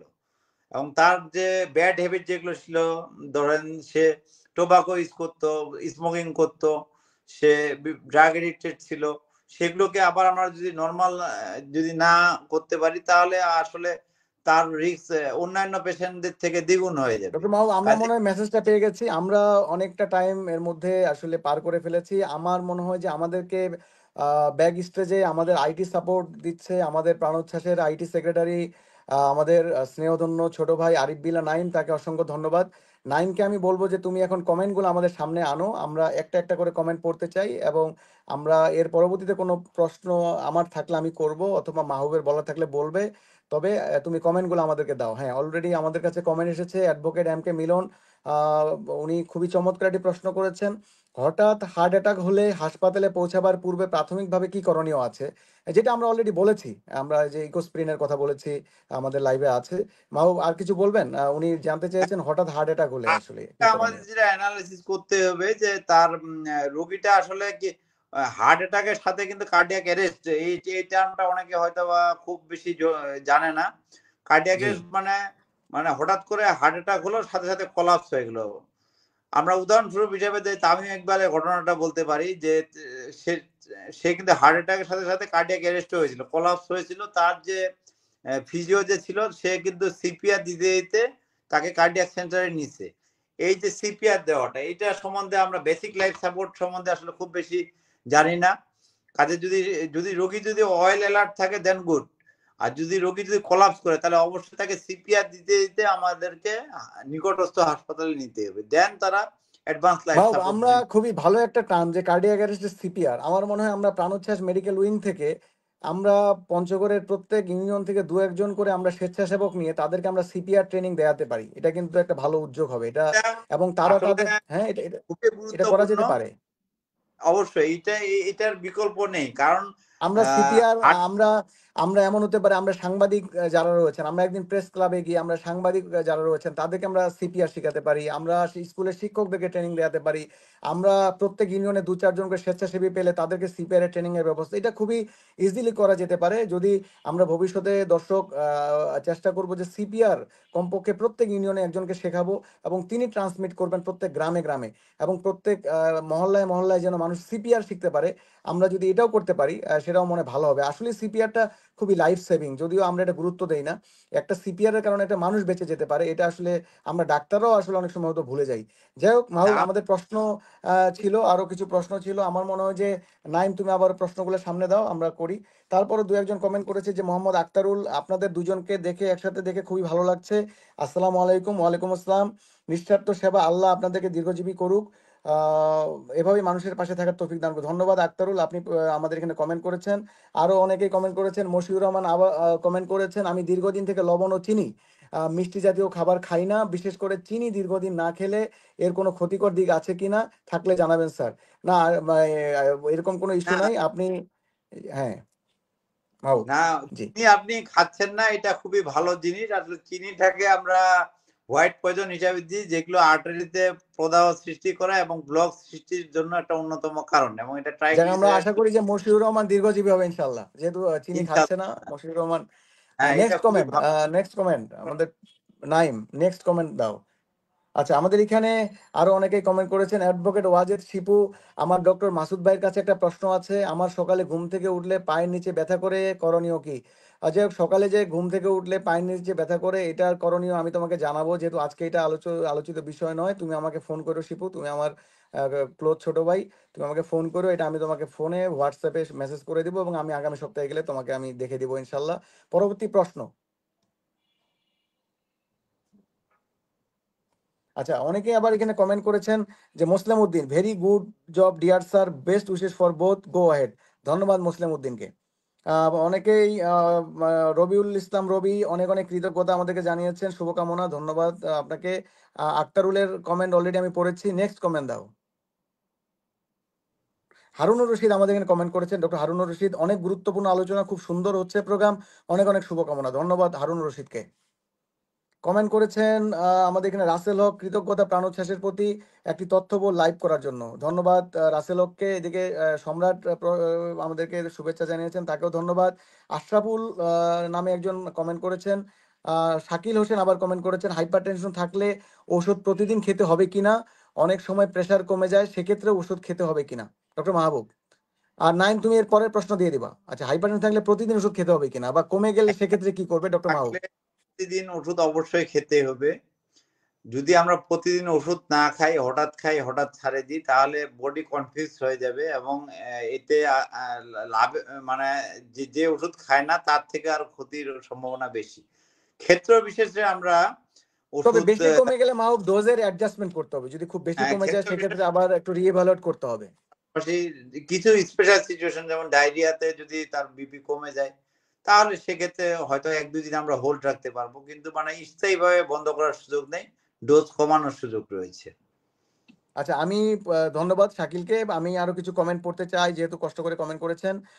আলামিন, তিনি হার্ট সুস্থ রাখতে খাবার ও ব্যায়ামের গুরুত্ব সম্পর্কে বলুন দয়া করে ভাই। আমরা অলরেডি এটা বলেছি, ধন্যবাদ আলামিন। আল ওয়াকিল লিখেছেন, আসসালামু আলাইকুম, পঞ্চগড়ের দুজন কৃতি সন্তান, ধন্যবাদ আল ওয়াকিল। মতিন ইসলাম মতিন, তিনি লিখেছেন, গুরুত্বপূর্ণ আলোচনা করার জন্য আপনাদের অসংখ্য ধন্যবাদ ভাইয়া, ভালোবাসা অবিরাম সবসময়, ধন্যবাদ মতিনকে। অ্যাডভোকেট মিলনের আনসার আমরা দিয়ে দিয়েছি। মোহাম্মদ বরকতুল্লাহ, তিনি লিখেছেন, ধন্যবাদ প্রাণোচ্ছ্বাস, এত গুরুত্বপূর্ণ একটি বিষয় দুইজন গুণী ডাক্তারের মাধ্যমে আলোচিত হচ্ছে, পঞ্চগড়ের সর্বস্তরের মানুষ আজীবন প্রাণোচ্ছ্বাসের প্রতি কৃতজ্ঞ থাকবে। ধন্যবাদ বরকতুল্লাহকে। এদিকে রিমন ইসলাম কমেন্ট করেছেন, স্যার, একজন সুস্থ মানুষের কি প্রতি বছর একবার হার্টের চেক আপ করা দরকার? হ্যাঁ, আমরা বলেছি অবশ্যই সুস্থ মানুষেরও বছরে একবার হার্টের চেক আপ করা দরকার। তোফায়েল আহমেদ লিখেছেন, আসসালামু আলাইকুম বড় ভাইয়েরা, দারুণ উদ্যোগ, ধন্যবাদ তোফায়েল তোমাকে। জসিমউদ্দিন সালাম দিয়েছেন, ওয়ালাইকুম আসসালাম। এমটিআর তারিফ, তিনি মাশাল্লাহ বলেছেন, ধন্যবাদ। মশিউর রহমান, ওনার কমেন্ট পড়া হয়েছে। আসাদুল্লাহ লিটন মাশাল্লাহ বলেছেন, ধন্যবাদ আপনাকে। এরপরে সম্রাট হোসেন, মাশাল্লাহ, ভালো পরামর্শ, থ্যাংক ইউ। আব্দুর রাজ্জাক লিখেছেন, ভেরি নাইস টকিং, ধন্যবাদ আপনাকে। হারুনুর রশিদ লিখেছেন, গো হেড ব্রাদার, ধন্যবাদ ভাই। তানজিরুল ইসলাম তানজির একটা কমেন্ট করেছেন, আমার বাবা হার্টের রোগী, তাকে রংপুরে চিকিৎসা করাচ্ছি, ডাক্তার বলেছেন ঢাকা নিয়ে যেতে, এখন আমরা কি করতে পারি? এক্ষেত্রে পরামর্শ হচ্ছে যে আসলে ওনার ডিজিজটা কোন স্টেজে আছে সেটা আমাদের জানা জরুরি, নাকি ডক্টর মাহবুব? রংপুরে এক্স্যাক্টলি, চিকিৎসা করছে, হ্যাঁ জি। এক্স্যাক্টলি। জি, অনেক কিছু লিমিটেশন আছে আসলে। আমাদের পঞ্চগড়ে কিছু ট্রিটমেন্ট যেমন হয়, কিছু ট্রিটমেন্ট আমরা রংপুরে পাঠাই, রংপুরে আবার কিছু ট্রিটমেন্ট হয় না। স্পেশালি যেমন বাংলাদেশে আসলে হৃদরোগের বিভিন্ন শাখায় অনেক অপ্রতুল লোকজন রয়েছে, যেমন ভাস্কুলার সার্জারি বলেন, যেমন অ্যাওর্টিক সার্জারি গুলো আসলে ওই নির্দিষ্ট একটা যাই হোক, তাকে সেন্টার নিশ্চয়ই হয় না। কারণ দেখেই রেফার করা হয়েছে, ধন্যবাদ ডক্টর মাহবুবকে। রবিউল ইসলাম লিখেছেন, মাশাল্লাহ, বেস্ট উইশেস, ধন্যবাদ আপনাকে। গোলাম মুশফিক লিখেছেন, সময়োযোগী তত্ত্ববহুল লাইভ, ধন্যবাদ গোলাম মুশফিককে। আশরাফুলের কমেন্ট আনসার দিয়েছি। ডক্টর হুমায়ুন কবির, তিনি, thanks a lot both of you ভাই, গুড জব, ধন্যবাদ আমাদের পক্ষ থেকে ডক্টর হুমায়ুন কবির। এরপরে আর কমেন্ট এগুলা পড়া, নয়ন মোল্লা, ডাক্তার মাসুদ স্যার, আসলে আপনি আমাদের পঞ্চগড়ের গর্ব, দোয়া রইল আপনার জন্য, ধন্যবাদ নয়ন মোল্লা, আমাদের জন্য দোয়া করবেন। আরো কমেন্ট এগুলো পড়েছি আমরা। তারুল, মোটামুটি আমার এখানে যে কিছু কমেন্ট আমাকে শো করছে আমি পড়ার চেষ্টা করেছি। আবু তৈয়ব সাজিদ, তিনি লিখেছেন, আলহামদুলিল্লাহ অনেক কিছু জানতে পারলাম, ধন্যবাদ আপনাকে। সেলিনা বেগম শেলি, তিনি লিখেছেন, আলহামদুলিল্লাহ, দোয়া শুভকামনা, ধন্যবাদ আপনাকে। রিমন ইসলাম পড়া হয়েছে, শাকিল হয়েছে। সজীব আহমেদ সজীব, আলোচনা শুনছি স্যার, ধন্যবাদ সজীব। ওবায়দুল্লাহ সুইট, বন্ধু, আমার মায়ের প্রেশার কমাতে পারছি না, প্রায় সময় 180/110, এটি আসলে পেশেন্টকে না দেখে বলা মুশকিল, বা তিনি কোন ধরনের মেডিকেশন নিচ্ছেন সেটি একটা ইম্পর্টেন্ট ইস্যু। তারপরও সময় থাকলে আমাদের ডক্টর মাহবুব আনসার দিবেন। আচ্ছা, এরপরে মজবা আলম লিখেছেন, it's a pleasure to have to experience doctors live with us today. The discussion R truly informative and insightful. Sending love from Dinajpur. Mezba Alam ভাইকে অসংখ্য ধন্যবাদ, উনি খুবই চমৎকার একটি মেসেজ আমাদেরকে দিয়েছেন। মেজবা আলম ভাই, আপনি ভালো থাকবেন, আপনার চমৎকার কমেন্টের জন্য আমাদের প্রাণোচ্ছ্বাসের পক্ষ থেকে আপনাকে ধন্যবাদ। মাহবুব সুমন লিখেছেন, thank you for this nice arrangement. Thank you doctor Mahbub Suman. Amin Islam লিখেছেন, যদিও কোনো প্রশ্ন করতে প্রস্তুত ছিলাম না, আমার একটি প্রশ্ন।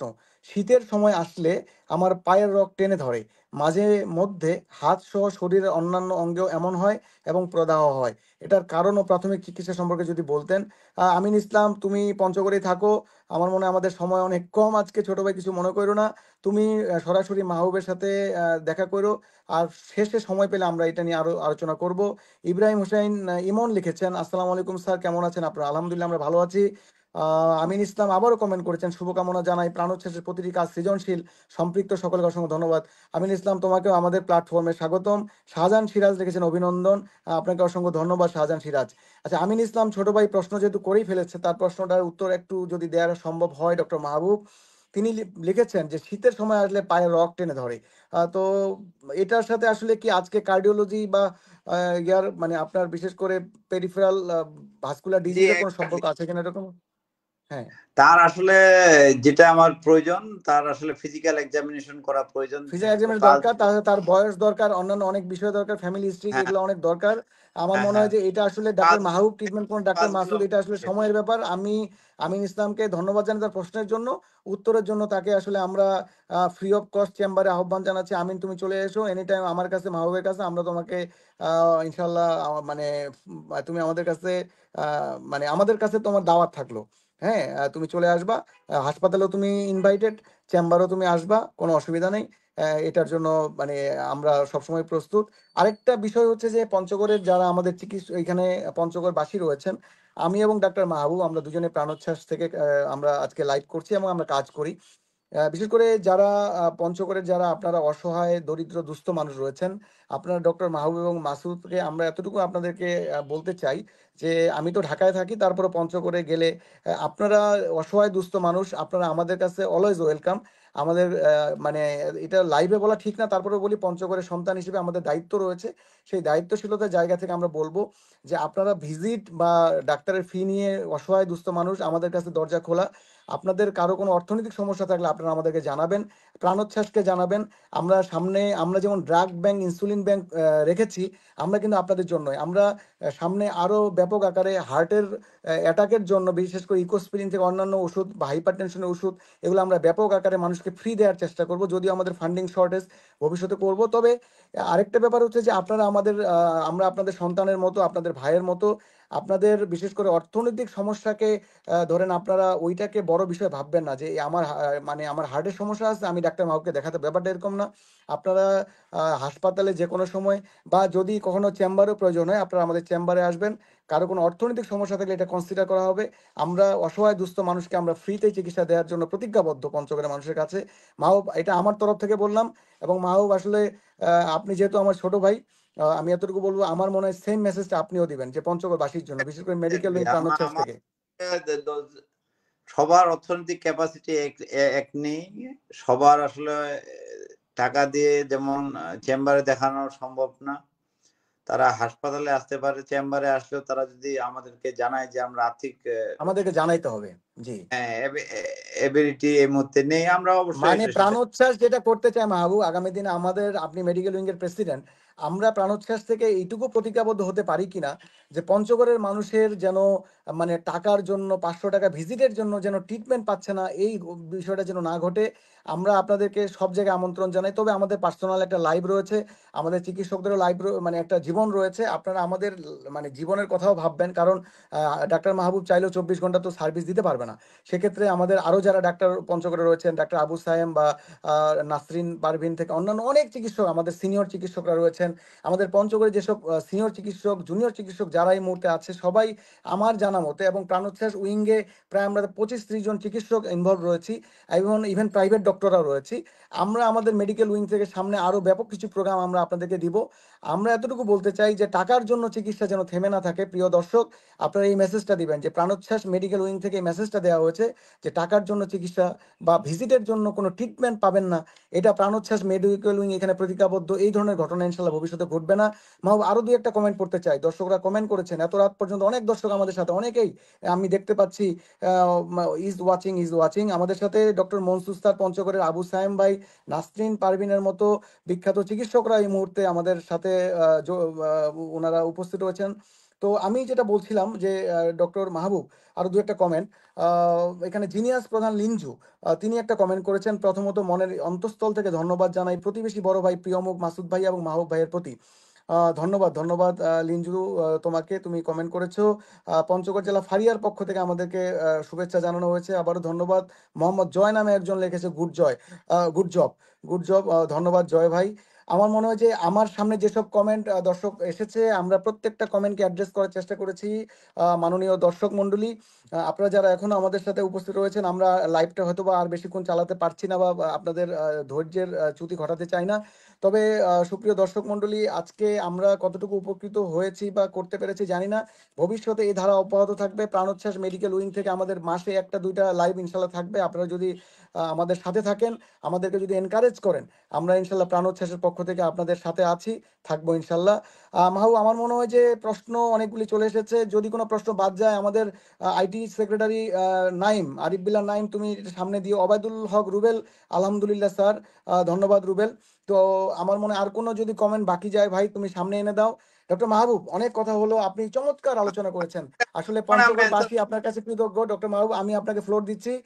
খুবই ভালো আলোচনা হয়েছে, প্রাণবন্ত, আমার ভালো লেগেছে। তবে আমি এতটুকু বলবো, আপনারা যারা আজকে আমাদের লাইভ শুনেছেন, আমার যদি কোনো ভুল ত্রুটি থাকে আপনারা আমাকে ক্ষমা করবেন। আমরা ছোট মানুষ বলতে গেলে, বা আমরা আসলে ঠিক ওইভাবে আমাদের লাইভ প্রোগ্রাম করার, বা আমি বলতে গেলে মেডিকেল লাইভের আজকে উপস্থাপনা প্রথম করছি। আবু সায়েম ভাই লিখেছেন যে অবশ্যই প্রতি মাসে একটি লাইভ হওয়া উচিত। আবু সায়েম ভাই এবং নাসরিন ম্যাডাম, আগামী লাইভে আপনাদেরকে চাই, এটা আমাদের মাথার মধ্যে সেট করে ফেলেছি।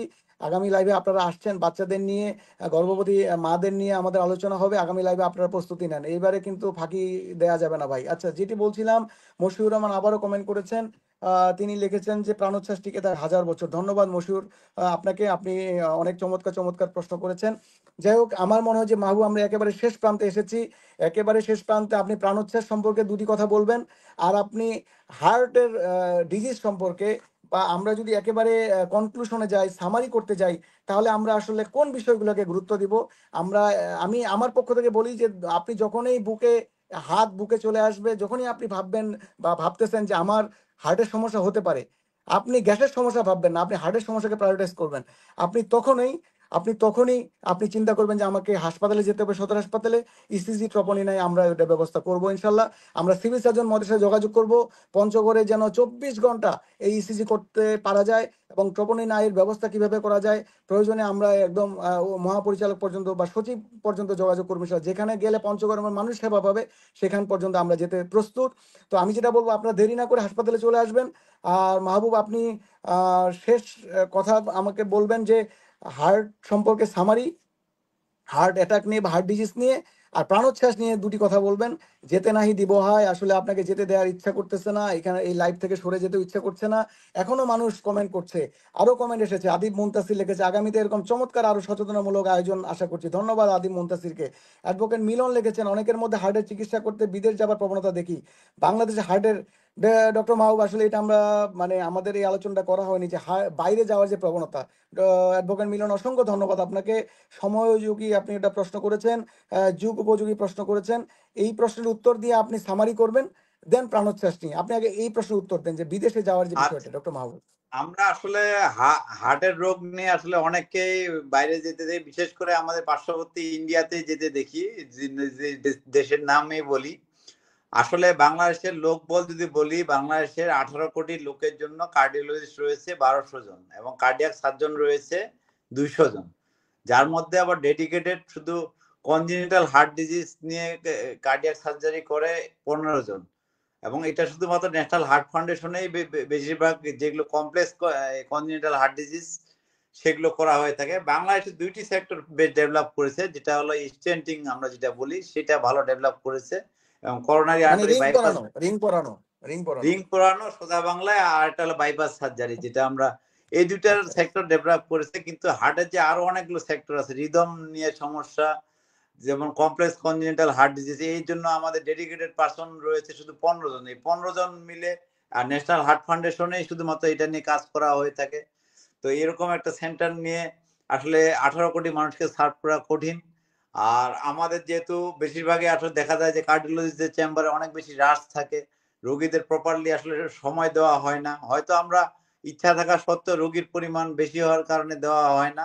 এই কারণে হয়তোবা আমাদের কাউন্সিলিংটা প্রপার না হওয়ার কারণে কিছু লোকজন দেশের বাইরে যাচ্ছে। কাজে আমাদের এই সেক্টর গুলো নিয়ে গভর্নমেন্ট এবং প্রাইভেট, আমরা প্রাণোচ্ছ্বাস মেডিকেল উইং থেকে কি হার্ট ক্যাম্পেইন, হাইপারটেনশন ক্যাম্পেইন, এগুলো তো আমরা অলরেডি হাইপারটেনশন ক্যাম্পেইন করছি, হার্ট ক্যাম্পেইন আমরা সামনে করতে পারি কিনা পঞ্চগড়ে আনাচে কানাচে? হার্ট ক্যাম্পেইনের অংশ হিসেবে আমরা ফ্রি অফ কস্ট ইসিজি আমরা করে দিতে পারি। যদি একটা মানুষের একটা মাশাআল্লাহ মাশাআল্লাহ, ভেরি নাইস, খুবই ভালো উদ্যোগ ডক্টর মাহবুব। হয়ে থাকে, আমরা তাহলে করব তার ইনশাআল্লাহ, হার্ট আমরা করব 95% অলরেডি এক্সক্লুড হয়ে যায় একটা নরমাল ইসিজি হলে। মাশাআল্লাহ। কাজে এটা যদি আমরা করতে পারি, তাও আমাদের আমরা হার্ট ক্যাম্পেইন করবো মাহবুব। আমরা আজকে প্রাণোচ্ছ্বাসে যারা নীতি নির্ধারক রয়েছেন, আপনাদের কাছে আমরা করজোরে অনুরোধ জানাই, আপনারা এই বছরই আপনারা একটা হার্ট ক্যাম্পেইন অ্যারেঞ্জ করবেন। ডক্টর মাহবুব, যেটি আমাদের প্রিয় মানুষ ডক্টর মনসুর আলম আমাদের সাথে যুক্ত আছেন, তিনি আমাদেরকে শুভেচ্ছা এবং শুভকামনা জানিয়েছেন। ধন্যবাদ ডক্টর মনসুর আলম স্যারকে, যিনি আসলে পঞ্চগড়ের আমাদের চিকিৎসকদের অবশ্যই একজন পথিকৃৎ, এবং পঞ্চগড়ের মানুষকে তিনি যেভাবে সেবা দিয়ে যাচ্ছেন, স্যার আপনার জন্য শুভকামনা রইল, পাশাপাশি ভাবির জন্য শুভকামনা রইল। এখনো মাহবুব কমেন্ট আসছে, এখনো সম্ভবত লাইভটা জমে উঠছে, মাশাল্লাহ। যাই হোক, SS সুমন ইসলাম কমেন্ট করেছেন, হঠাৎ করে একটু খেলাধুলা করলে 2 বা 3 দিন পর শরীর ব্যথায় পূর্ণ হয়ে যায়, সমাধান কি হতে পারে? এটি আসলে অনেকগুলি ফ্যাক্টরের উপর ডিপেন্ড করবে। সুমন ইসলাম, আপনি সরাসরি মাহবুবের সাথে যোগাযোগ করবেন। আপনি কিছু মনে করবেন না, আজকে সময় একটু কম। আমার মনে হয় যে এটি আসলে এইভাবে লাইভে এটার আনসার দেওয়া একটু মানে কষ্টকর। তারপর আপনি যেহেতু খেলাধুলা করলে এই সমস্যাটা বেশি হয়, আপনি আপাতত খেলাধুলা অ্যাভয়েড করে আপনি আমাদের সাথে সরাসরি যোগাযোগ করুন, আমরা এটার ইনশাল্লাহ আপনাকে আনসার দিয়ে দেব। এরপরে মশিউর মানে সে প্রশ্ন করেছে এবং দোয়া ভালোবাসা জানিয়েছে। মশিউর, তোমার অনেক প্রশ্ন নিয়েছি, তুমি আমার ছোট ভাই, আমি তোমাকে চিনতে পেরেছি। মশিউর, তুমি তোমার যে আরো 2-1টা প্রশ্ন, সেটা আমরা সরাসরি ইনশাল্লাহ আনসার দিব তোমাকে, তুমি চলে এসো। আরিফ বিল্লাহ, দুজনকে দেখে খুব ভালো লাগলো, এগিয়ে যান। ধন্যবাদ আরিফ বিল্লাহ ভাইকে, তিনি কমেন্ট করেছেন। বস, থ্যাংক ইউ। মাহমুদুল হাসান, যিনি আমরা জানি যে প্রাণোচ্ছ্বাসের এক্সিকিউটিভ প্রেসিডেন্ট, তিনি আমাদেরকে কমেন্ট করেছেন যে ইনশাল্লাহ হার্ট ক্যাম্পেইন করার যাবতীয় ব্যবস্থা গ্রহণ করা হবে। তো মাহমুদুল হাসানকে ধন্যবাদ, যিনি ইতোমধ্যে পঞ্চগড়ে কোর্টে অ্যারেঞ্জ করা হয়েছিল হাইপারটেনশন ডায়াবেটিস ক্যাম্প, যেটিতে ডক্টর মাহবুব আপনি উপস্থিত ছিলেন, সেটি অ্যারেঞ্জ করেছিলেন এবিসি এবং এবিসি বায়োটেক এবং মাহমুদুল হাসান নিজেই। মাহমুদুল হাসান গোটা পঞ্চগড়ে এরকম আরো অনেক ক্যাম্পেইনের ব্যবস্থা নিয়েছেন প্রাণোচ্ছ্বাসের মাধ্যমে, এবং উনি হার্ট ক্যাম্পেইন করবেন। মাহবুব, আমরা আমাদের পক্ষ থেকে প্রেসিডেন্টকে ধন্যবাদ জানাচ্ছি যে আপনি আমাদের লাইভ দেখছেন এবং আপনি সাড়া দিয়েছেন। যাই হোক, আমার মনে হয় যে আসলে যেতে নাহি দিব হয় অবস্থা। মাহবুব সাহেব, আপনাকে যেতে দিতে ইচ্ছা করে না, তারপরও আসলে আমার মনে হয় লাইভটা শেষ করা দরকার, অনেক মানুষ এখন ঘুমিয়ে পড়বে। আমরা ভবিষ্যতে আরো ভালো ভালো লাইভ নিয়ে আসার চেষ্টা করবো ইনশাল্লাহ। আসলে আমাদের দুজনেরই বলতে গেলে প্রথম মেডিকেল লাইভ।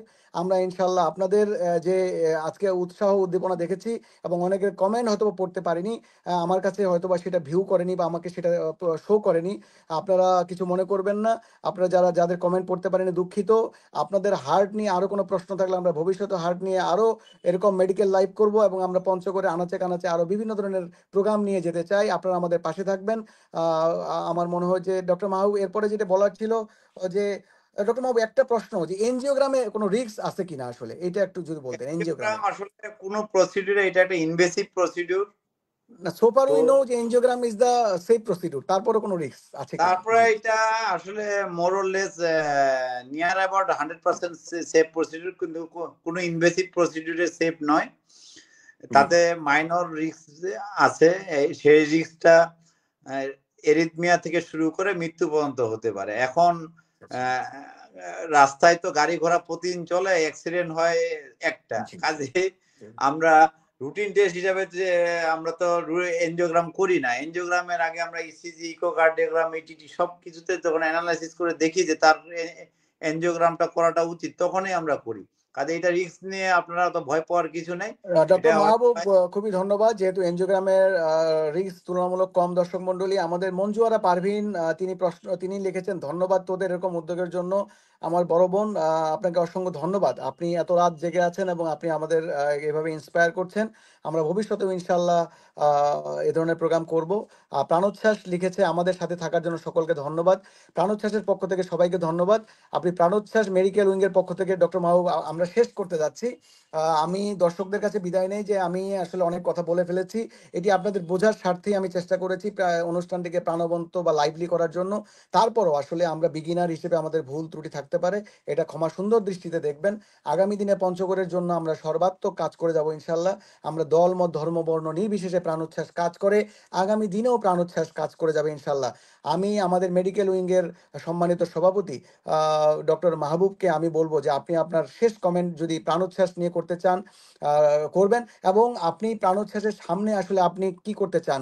আর বিশেষ করে আমরা রোগীদের জন্য করছি, ডাক্তারদের জন্য কোনো প্ল্যান পরিকল্পনা আপনার আছে কিনা, বা প্রাণোচ্ছ্বাস নিয়ে যদি আপনার কোনো রকমের কথা থাকে আপনি একটু শেয়ার করবেন। আমি আজকে দর্শক মণ্ডলী এখানেই বিদায় নিচ্ছি। আপনাদের সবাইকে সালাম, আসসালামু আলাইকুম। এবং আবারও বলবো যে আমার ব্যক্তিগত তরফ থেকে যদি অনুষ্ঠান সঞ্চালনা করতে গিয়ে কোনো রকমের ভুল ত্রুটি হয়, আপনারা ক্ষমা সুন্দর দৃষ্টিতে দেখবেন, আপনাদের সন্তান হিসেবে, আপনাদের ভাই হিসেবে। জি, আসসালামু আলাইকুম, ধন্যবাদ সবাইকে। জি, ডক্টর মাহবুব, কাইন্ডলি। ধন্যবাদ ডক্টর মাসুদ।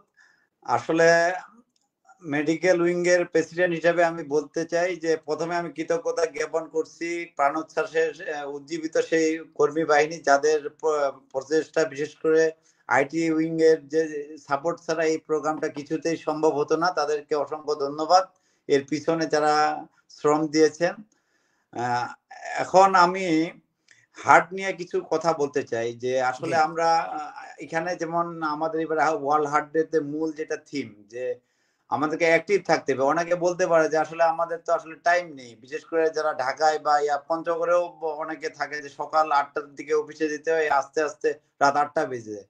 তাহলে আপনারা ওয়ার্কিং জায়গাটাকে ব্যায়ামের জায়গা বা অ্যাক্টিভ থাকার জায়গা করে নিতে পারেন। সাপোজ ধরুন আপনার অফিসের লিফট আছে, আপনি 4তলা বা 5তলা আস্তে আস্তে সিঁড়ি দিয়ে উঠলেন, বা আপনার বাসা যেতে ধরেন যে আপনি বাসে যান, তো 1 কিলোমিটার আগে নেমে বাকি রাস্তাটা হেঁটে গেলেন। এভাবে আপনি আসলে টাইম অ্যারেঞ্জ করে নিতে হবে। এক্সকিউজ দেওয়ার কিছু নেই যে আমি অ্যাক্টিভ থাকবো না। অ্যাক্টিভ না থাকলে যদি সেডেন্টারি লাইফস্টাইল লিড করেন, তাহলে আপনার এটাকে পে করতে হবে। কারণ ইনঅ্যাক্টিভিটি একটা অন্যতম কারণ হার্ট ডিজিজের। এছাড়া আমরা যদি স্ট্রেস যদি বলি, স্ট্রেসে আসলে আমরা কে নেই? আমরা ডক্টররা আমাদের উপরে আসলে, যেমন আমরা অ্যাজ এ কার্ডিওলজিস্ট আমি যদি বলতে পারি যে আমার অনেক পেশেন্ট হাসপাতালে, আমার আন্ডারে প্রায় 130 জন রোগী ভর্তি।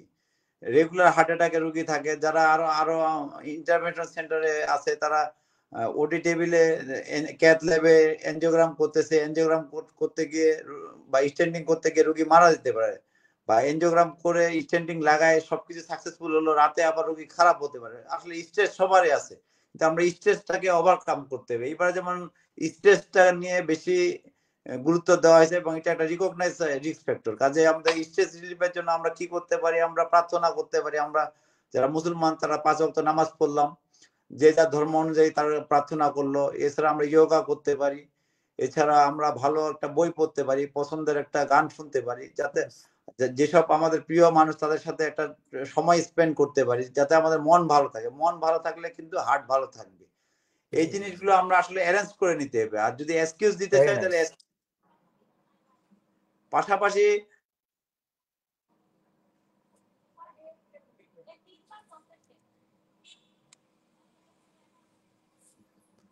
ডক্টর মাহবুব সম্ভবত বিচ্ছিন্ন হয়ে গেছে। আমাদের অনুষ্ঠান একেবারে শেষ পর্যায়ে। এদিকে ওয়ালিউল হক তিনি কমেন্ট করেছেন যে শুভকামনা রইল। ধন্যবাদ ওয়ালিউল হক। আর কমেন্ট করেছেন মশিউর রহমান। এরপরের প্রোগ্রামে নাসরিন ম্যাডাম, আবু সাইম স্যারকে দেখতে চাই। তো অবশ্যই আপনারা ইনশাল্লাহ পাবেন। ওয়ান বাই ওয়ান আমরা চেষ্টা করব। তো দর্শক, আমার মনে হয় যে ডক্টর মাহবুব যেটি বলছিলেন যে আসলে মানে ফিজিক্যাল অ্যাক্টিভিটির কথা তিনি বলছিলেন যে ফিজিক্যাল অ্যাক্টিভিটি বাড়ানোর জন্য যে আপনি নরমালি যা কাজ করেন, যতটুকু হাঁটেন তার চাইতে বেশি হাঁটতে হবে। বলা হচ্ছে যে অ্যাডাল্ট যারা আমরা রয়েছি কমপক্ষে ১ ঘন্টা আমাদের এবং ঘাম ঝরানো হাঁটাহাঁটি করতে হবে। মানে আমাদের যে পরিশ্রমের জায়গাটা সেটা আরো বাড়িয়ে দিতে হবে। বিশেষ করে আমরা যারা বসে খাই, মানে বসে খাই এই অবস্থা আরকি। অফিসিয়াল অ্যাক্টিভিটিস বা জব করি, তাদের ক্ষেত্রে এই ব্যাপারটি রয়েছে। আমি ঠিক জানি না যে ডক্টর মাহবুবকে কানেক্ট করা সম্ভব হবে কিনা। নাইম, তুমি যদি আমাকে একটু আ- হ্যাঁ, ডক্টর মাহবুব জি। ধন্যবাদ ডক্টর মাহবুব। আমি চালিয়ে নিচ্ছিলাম, আপনার জন্য অপেক্ষা করছিলাম। আপনি যেটা বলছেন আমার মনে হয় আমরা মেসেজটা ক্লিয়ার। আপনি প্রাণোচ্ছ্বাস সম্পর্কে দুটি কথা বললে আমরা আসলে আচ্ছা বিদায় নেব আজকে।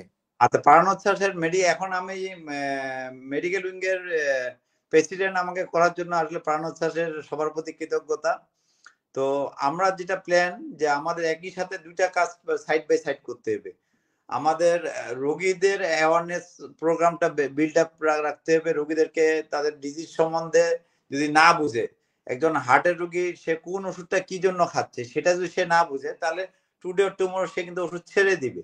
তাকে যদি আমরা বুঝিয়ে দিই যে এটা রক্ত পাতলা করার ওষুধ, এটা হাই প্রেশারের ওষুধ, এটা ডায়াবেটিসের ওষুধ, এটা রক্ত কোলেস্ট্রল মুক্ত রাখার ওষুধ, এই জিনিসগুলো বুঝাই দিলে সে কিন্তু সহজেই বুঝবে। কাজে এই কাউন্সিলিংটা জরুরি। পাশাপাশি আমাদের রেগুলার অ্যাওয়ারনেস বিল্ড আপ করার জন্য আমাদের কিছু প্রোগ্রাম করতে হবে। এক্ষেত্রে আমাদের ইলেকট্রনিক মিডিয়া, প্রিন্ট মিডিয়া এদেরও হেল্প নিতে পারি। এটা একটা ফ্যাক্টর। আরেকটা হচ্ছে আমাদের জনশক্তি, যারা যারা চিকিৎসা প্রদান করবে, ডক্টরদেরকে রিসেন্ট যেসব রোগ রয়েছে, যেমন আজকে যদি আমরা বলি হার্ট ডিজিজ নিয়ে আমাদের লেটেস্ট গাইডলাইন কি বলতেছে, এদের ট্রিটমেন্ট কি, এগুলো সম্বন্ধে কিছু সায়েন্টিফিক সেমিনার, কন্টিনিউয়াস মেডিকেল এডুকেশনের সিএমই প্রোগ্রামগুলো করতে হবে, যাতে তারা ট্রেন্ড হয়। তারা যত বেশি ট্রেন্ড হবে তারা তত বেশি ভালো সার্ভিস দিতে পারবে। এই দুইটা প্যারালালি যদি আমরা ঠিকভাবে রাখতে পারি, তাহলে আমরা সুন্দরভাবে রোগীদেরকে ট্রিটমেন্ট করতে পারবো। আর আরেকটা যেটা সবচেয়ে common term, prevention is better than cure. রোগীদেরকেও যাতে ডিজিজ না হয়, কারণ আমরা জানি হার্ট ডিজিজের চিকিৎসাটা অনেক ব্যয়বহুল হতে পারে। সেটা ওষুধ, মেডিকেল ম্যানেজমেন্ট হতে পারে, সেটা ইন্টারভেনশন, রিং লাগানো হতে পারে, সেটা বাইপাস সার্জারি, প্রত্যেকটাই অনেক ব্যয়বহুল। কাজে এই রোগটাই যদি না হয়, তাহলে আমরা এই বিশাল ব্যয় থেকে বেঁচে যাব। এবং এমনকি এইসব রোগে শারীরিক অক্ষমতা থেকে শুরু করে মৃত্যু ঝুঁকি পর্যন্ত রয়েছে। কাজে সবকিছু বিবেচনা করে আমরা যাতে হার্ট ডিজিজ না হয়, সেজন্য যেসব আমরা এতক্ষণ ধরে যে উপদেশগুলো দিয়েছি, দর্শকরা সেটা মেনে চলবে, তাহলে আমাদের আজকের প্রোগ্রামটা সার্থক হবে। আর ইনশাল্লাহ আমরা ভবিষ্যতে চিকিৎসকদের জন্য রেগুলার সিএমই প্রোগ্রামগুলো করব, যাতে ইনশাআল্লাহ, তারাও ইনশাআল্লাহ। তাহলে আমরা একটা দক্ষ মানব সেবা দিতে পারবো। বিশেষ করে আমরা পঞ্চগড় কেন্দ্রিক ধন্যবাদ, প্রাণোচ্ছ্বাস ধন্যবাদ। সবার জন্য একটা সুস্থ একটা জীবন, যাতে সবই আল্লাহ ইচ্ছা, আমাদের উসিলায় যাতে সুস্থ একটা জীবন লাভ ইনশাআল্লাহ, করতে পারি, ইনশাআল্লাহ, এটাই ইনশাআল্লাহ। আসলে আমাদের কামনা। এই বলে আমি তার মানে আমার শেষ করছি। ধন্যবাদ।